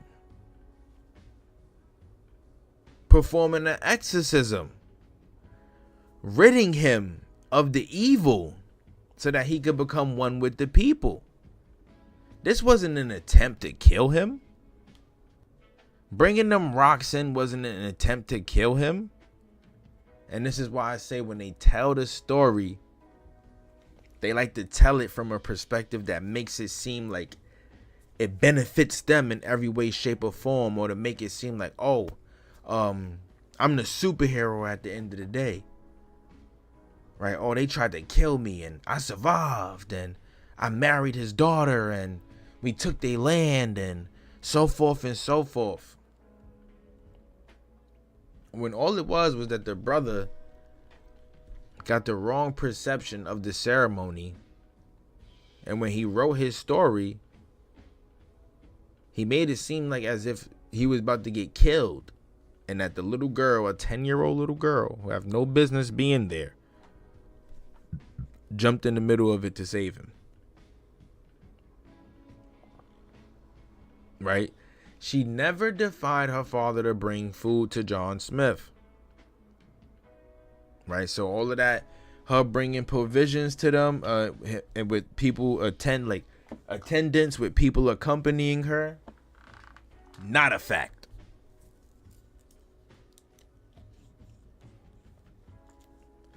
Not a fact. They traveled to Jamestown as a group, just out of peace, just to visit. Maybe she met with the other kids in the colony, played with other kids in the colony. But this wasn't some, oh, she bringing him food to make sure he okay. Let me check on my man. Something like that. Hell no.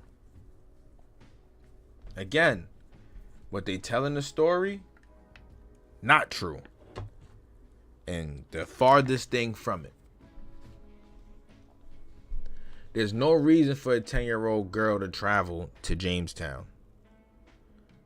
There's no reason. And it involved crossing large bodies of water. It is likely Pocahontas served as a symbol of peace by simply being present as a child among her people to show no ill intentions where her people met with the Jamestown settlers. Basically to let folks know, like, there's no beef. When in the club, we all fam, right? I'll even bring my daughter with me to let you know that there's no beef, right? We got kids with us. We don't want to fight. But you see, this predator, John Smith, this child predator, couldn't keep his eyes off this little girl, right? Couldn't keep his eyes off this little girl. And it had major consequences, right? Not only that, but that is the very story that they teach us in the school today, right? Basically making that entire situation seem like it's okay, when what killed her is some of the same stuff that we fight today in America today. Child trafficking. right? We dealing with that in America till this day, and it's still being covered up by the same people, the same elite people. We're not going to get into that. So going back into the book, right? This is another part. We're going to save this part when we get into that part, because she did not sneak into Jamestown to warn John Smith about a death plot, right? She ain't tell John Smith like, yo, they about to come after you, right? They about to come get you, right? That did not happen. But let's read. All right, let's continue.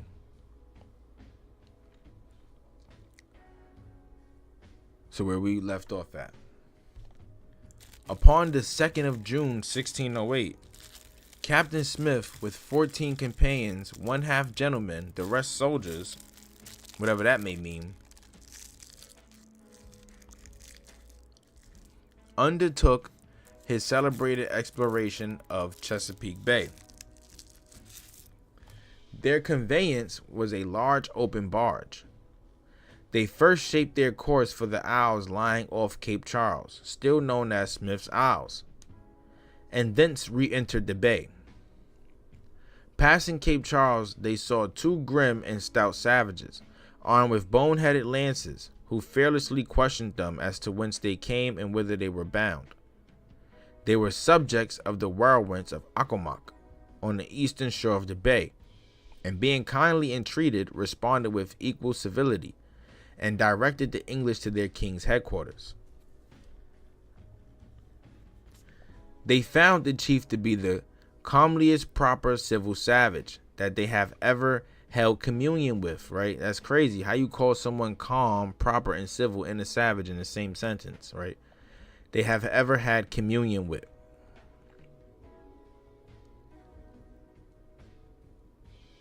He gave a most singular account of a pestilence which had not long before carried off the greater portion of his people. 2 children had died, probably of some infectious disease, and some extreme passions or dreaming visions, fantasies, or affection moved their parents again to revisit their dead carcasses, who benumbed the bodies, reflected to the eyes of the beholders such delightful countenances as though they had regained their vital spirits. Great crowds gathered to see this spectacle, nearly all of whom shortly after died of some unknown disease. Right? See, these diseases coming about once these folks is making their way onto this land. Like I said, everything was okay. Everything was okay prior to the arrival of the colonists. Right? That's when a lot of stuff that these people aren't immune to, right, start popping up. A lot of diseases that developed due to evolution, and we face till this day. We face a lot of them till this day, right? Due to our ancestry and our DNA, it's like it lies dormant in us because of the mixing and stuff like that. You know, that stuff ended up passing on and throughout, so they say, genetically or whatever the case may be, right? This is what we got from the history of the Melungeons book. But yeah, these Indians spoke the Powhatan dialect and entertained Smith with glowing descriptions of the beauties and advantages of the bay to the northward. Proceeding on their voyage, the navigators entered the river of Wighomoco on the eastern shore, where the inhabitants exhibited great rage and hostility, but perceiving that no harm was intended them, with true savage caprice fell to dancing and singing, in wonder and merriment at the novel spectacle. No good water was to be obtained here, and Smith with his crew made short tarrying. Still coasting along the eastern portion of the bay, they reached the Coppercoloredking, where great troops of savages followed them along the bank, climbing to the trees and discharging their arrows with the greatest passion they could express their anger.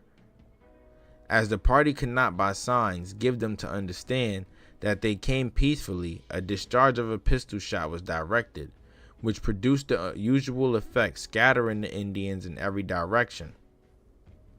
On landing, not a native could be found.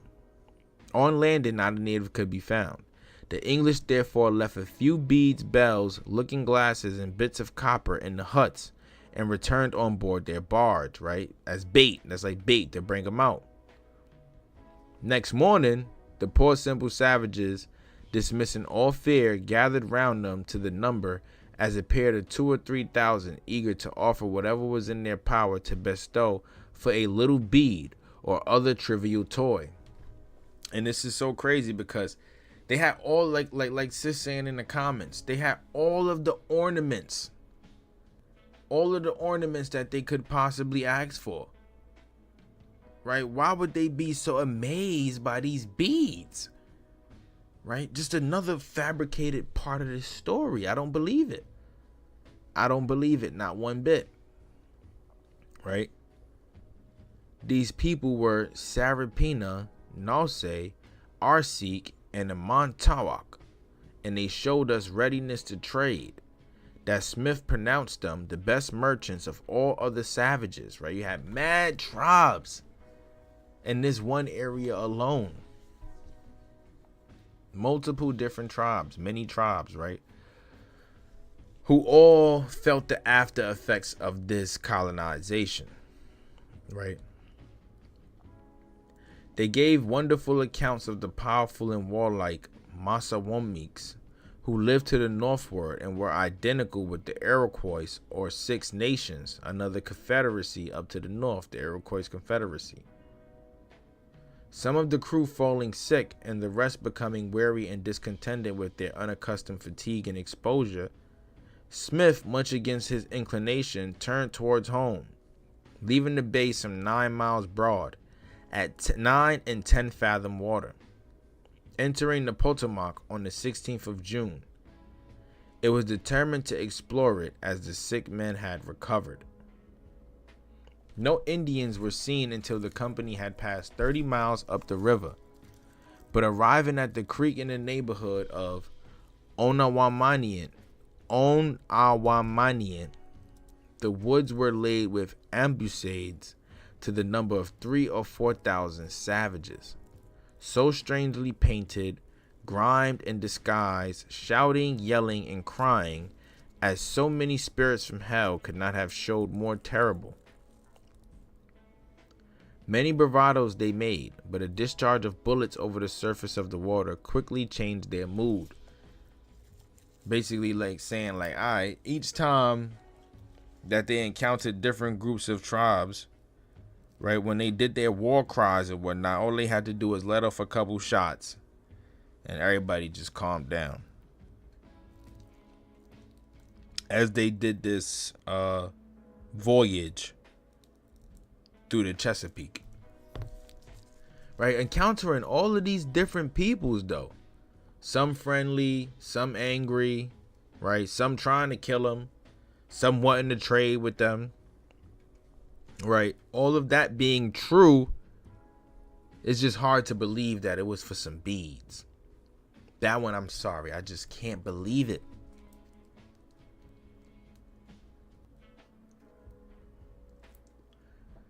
See, that's the problem when hearing the story from the colonizer's perspective. Because they'll tell us everything from their point of view, but never give the full truth in order to make themselves seem like an angel or a saint.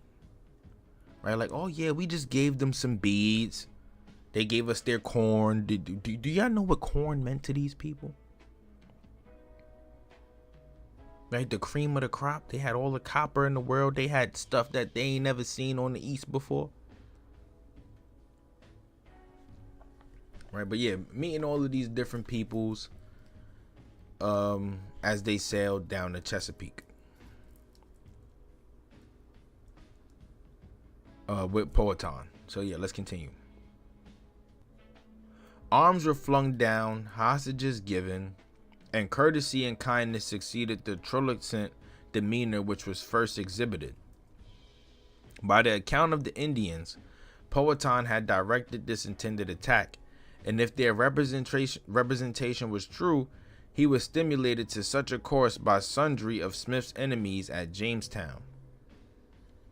The boat's crew made their way as far as up the river was navigable, encountering various other tribes, some of whom were friendly and others hostile. However, the thunder of the English weapons never failed to awe and subdue them. Ever hankering after the precious metals, the adventurers were attracted by glittering particles in the bed of various streams, and making it a constant object of inquiry, they were led by some Indians, subject to the king of Patawamoki, to a noted mine on the little stream of Quail. It was on a rocky mount, and the material sought, when dug out with shells and hatchets, sparkled like antimony. The Indians were accustomed to wash and cleanse it, and then putting it in small bags and sell it all over the country, to paint their bodies faces of idols, which made them look like blackamoors dusted over with silver. Like blackamoors dusted over with silver. So they found silver. They found silver mines. And what John Smith said was, all right, boom. So what they sell it, they clean it and sell it, right? Selling silver. They paint themselves with it. They cover their quote unquote idols with it. And when they cover themselves with it, they look like blackamoors dusted with silver. Blackamoors dusted with silver. Black people, they look like blackamoors dusted with silver. Go dust some silver on yourself. You're going to look just like one of them. Right? Newport asserted that the contents of some of those bags, when assayed in England, proved to be exceedingly rich in silver. But all that Smith and his men collected was worthless. On the way towards Jamestown, as the barge lay in shoal water, the crew amused themselves by sparing fish, which were exceedingly plenty. Captain Smith, using his sword for this purpose, drew up a fish, being much of the fashion of a thornback, but a long tail like riding rod, whereon the middle is a most poisoned sting of 2 or 3 inches long, bearded like a saw on each side, which she stuck into the wrist of his arm near 1.5 inches. The swelling and pain consequent upon this were so great that the brave captain, despairing of recovery, ordered his own grave to be dug, which was accordingly done on a neighboring island. His time, however, had not yet come. The physician of the party succeeded in relieving him, and so much that the very night he ate of the fish to his supper. Boy caught an allergic reaction and overreacted.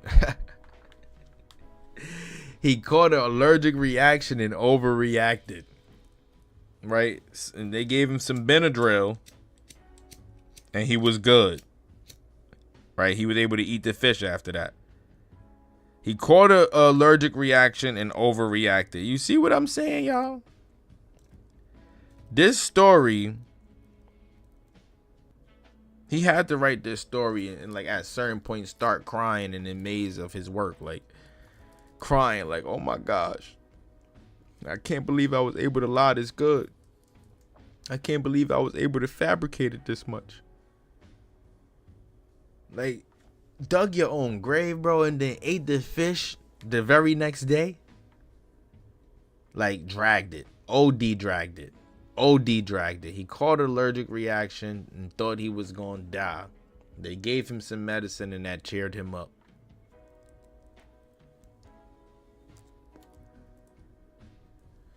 So it was a hoe. Too soft. Too soft to be a conqueror, man. Writing this story, when you're reading this stuff, man, it's like, yo, what? How? Right? Why would you dig your own grave and then eat the fish? What medicine you got back then that could save your life that we don't got now after eating poison? Right? An allergic reaction. That's all that was. But let's continue. As they returned to their old quarters, the Indians judged from their appearance that they had been engaged in notable wars, an idea which they failed not to encourage, averring that all the spoil brought home was taken from the redoubtable Massawamokes.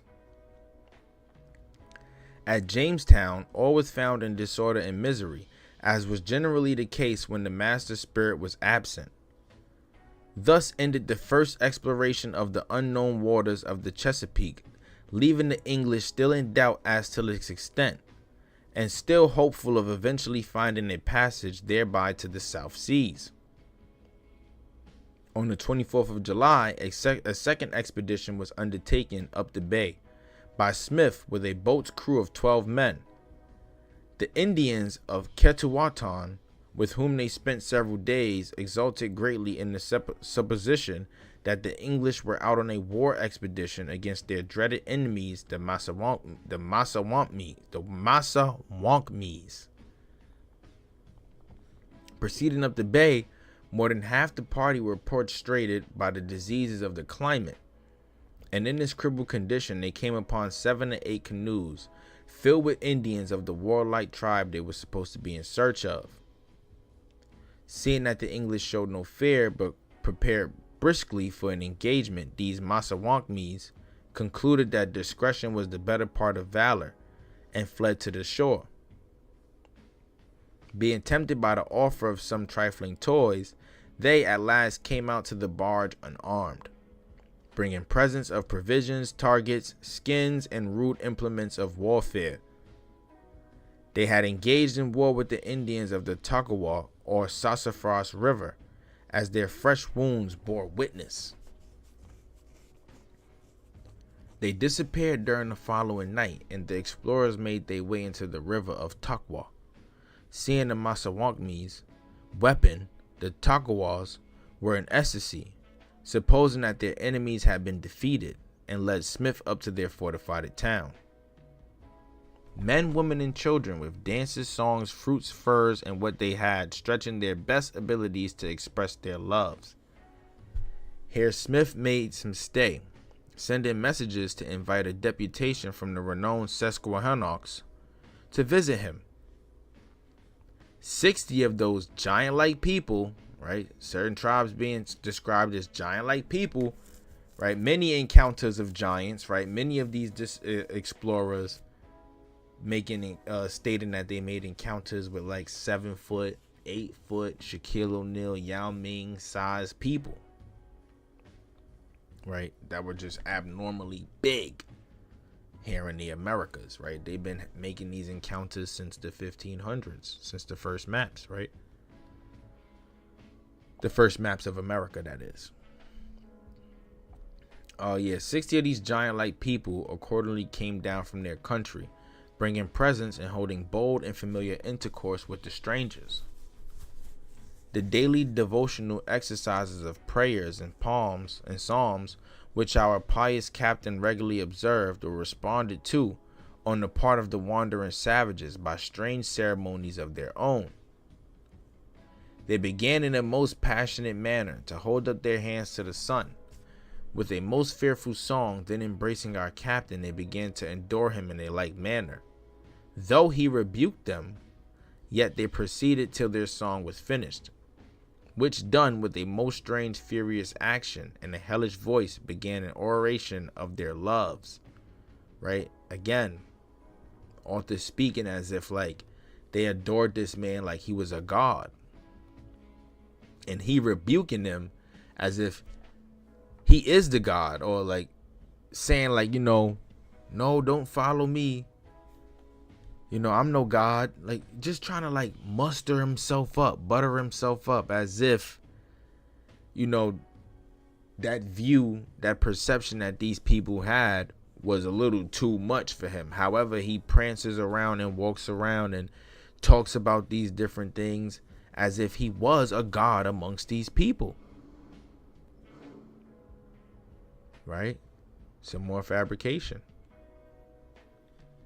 Right? They then clothed him with rich skins and mantles, and proffering beads and toys, declared that they and all they had were at his service, if he would but lend his assistance against the terrible Massawampmies.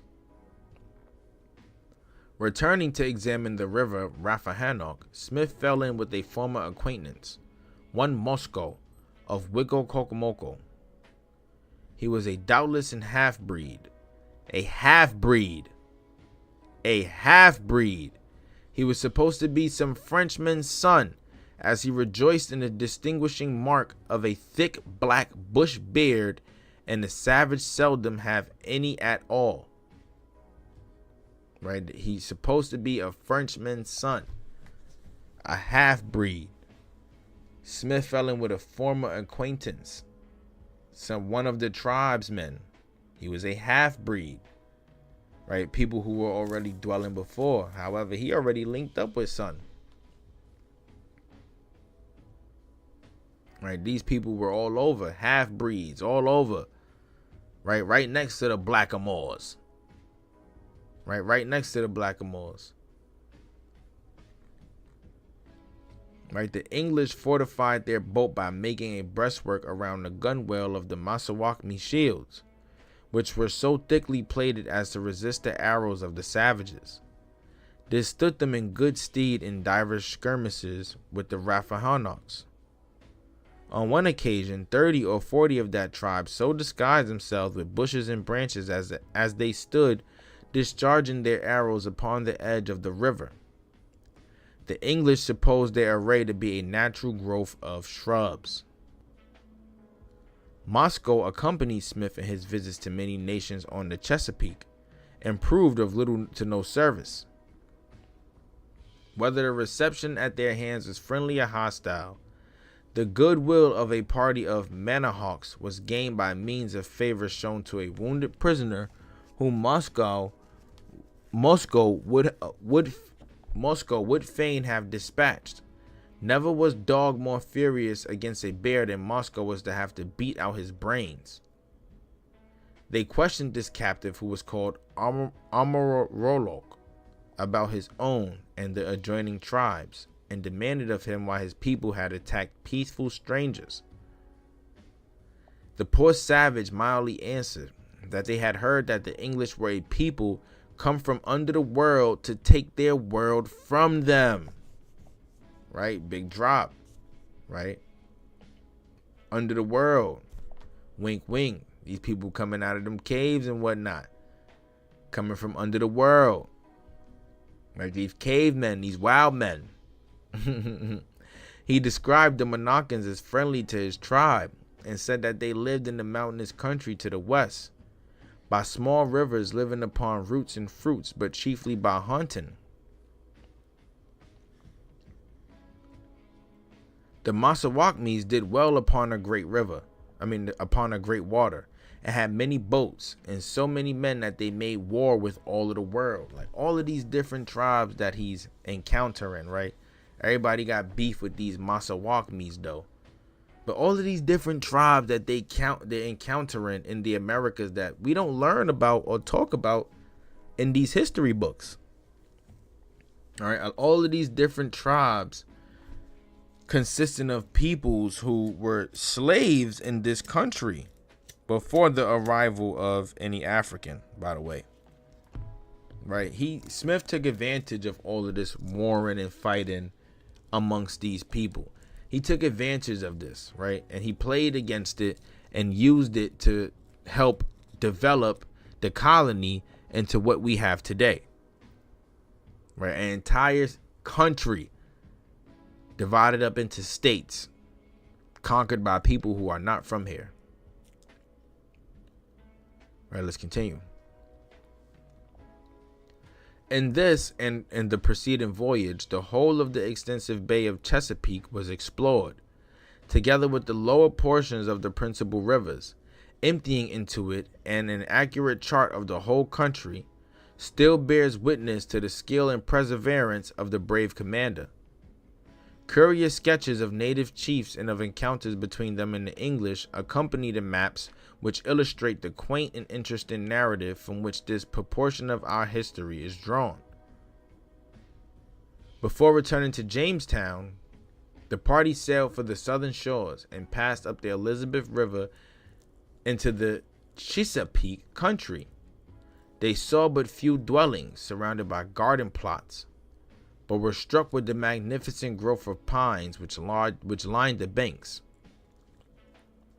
Thence coasting along the shore, they came to the mouth of the Nandansamund, where a few Indians were engaged in fishing. These fled in a fright, but the English landing and leaving some attractive trifles where they would find them, their demeanors were soon changed. Singing and dancing, they invited the party to enter the river, and one of them came on board the barge. Complying with the request, Smith went up the stream 7 or 8 miles. When the extensive cornfields were seen, perceiving some signs of treachery, he would not proceed farther, but endeavored to regain the open water with all possible expedition. His fears proved to be well grounded, for on the way down arrows were poured into the boat from either side of the river by hundreds of Indians, while 7 or 8 canoes filled with armed men followed. To see the conclusion, turning upon these, the English by a volley from their muskets soon drove the savages on shore and seized the canoes. The Indians, seeing their invaluable canoes and the enemy's power to save them from destruction, readily laid down their arms, and upon further communication agreed to deliver up their king's bow and arrows, and to furnish 400 baskets of corn to avert the threatened vengeance of the terrible strangers. Right? When they tell this part of the story, and we're going to conclude this video with this one, I honestly believe that if they weren't provoked, that these people were attacked and the corn was stolen. It was stolen. Because why? When sailing up the river, everything is okay. But when you start sailing back, arrows is flying at you now. When you see the corn, you're like, oh, nah, let me double back. But now arrows is flying at you. Like something was done to make these people attack you, especially when they opened up with open arms. Right? They seen many tribes as they sailed up and down this river. Right? Many tribes. Folks who look like this.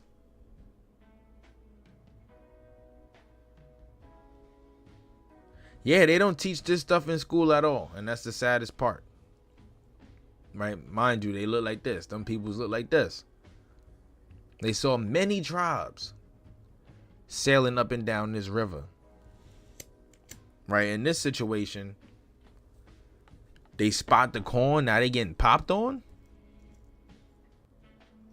Right? Just randomly. Let's just randomly rain arrows at these folks. Let's randomly rain arrows at John Smith and them. Right? Something was done. Right? Something was done that caused this hostility.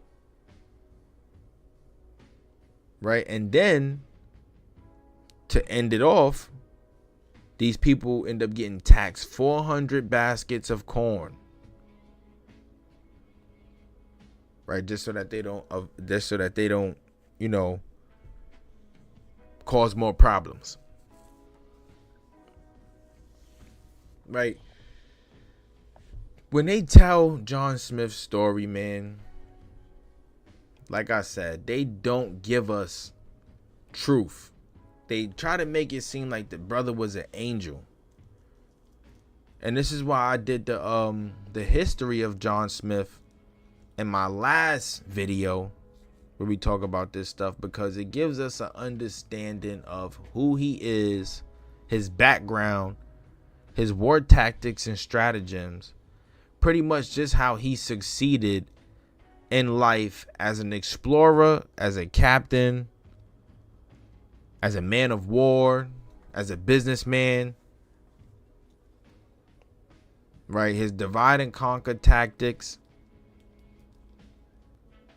Right? His ability to play people against each other.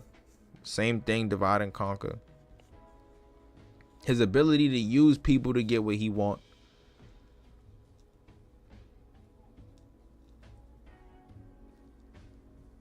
Right? I don't believe that he did a lot of this without force. Right? A lot that he did was with force. Right? Including the kidnapping of Pocahontas. It was done with force.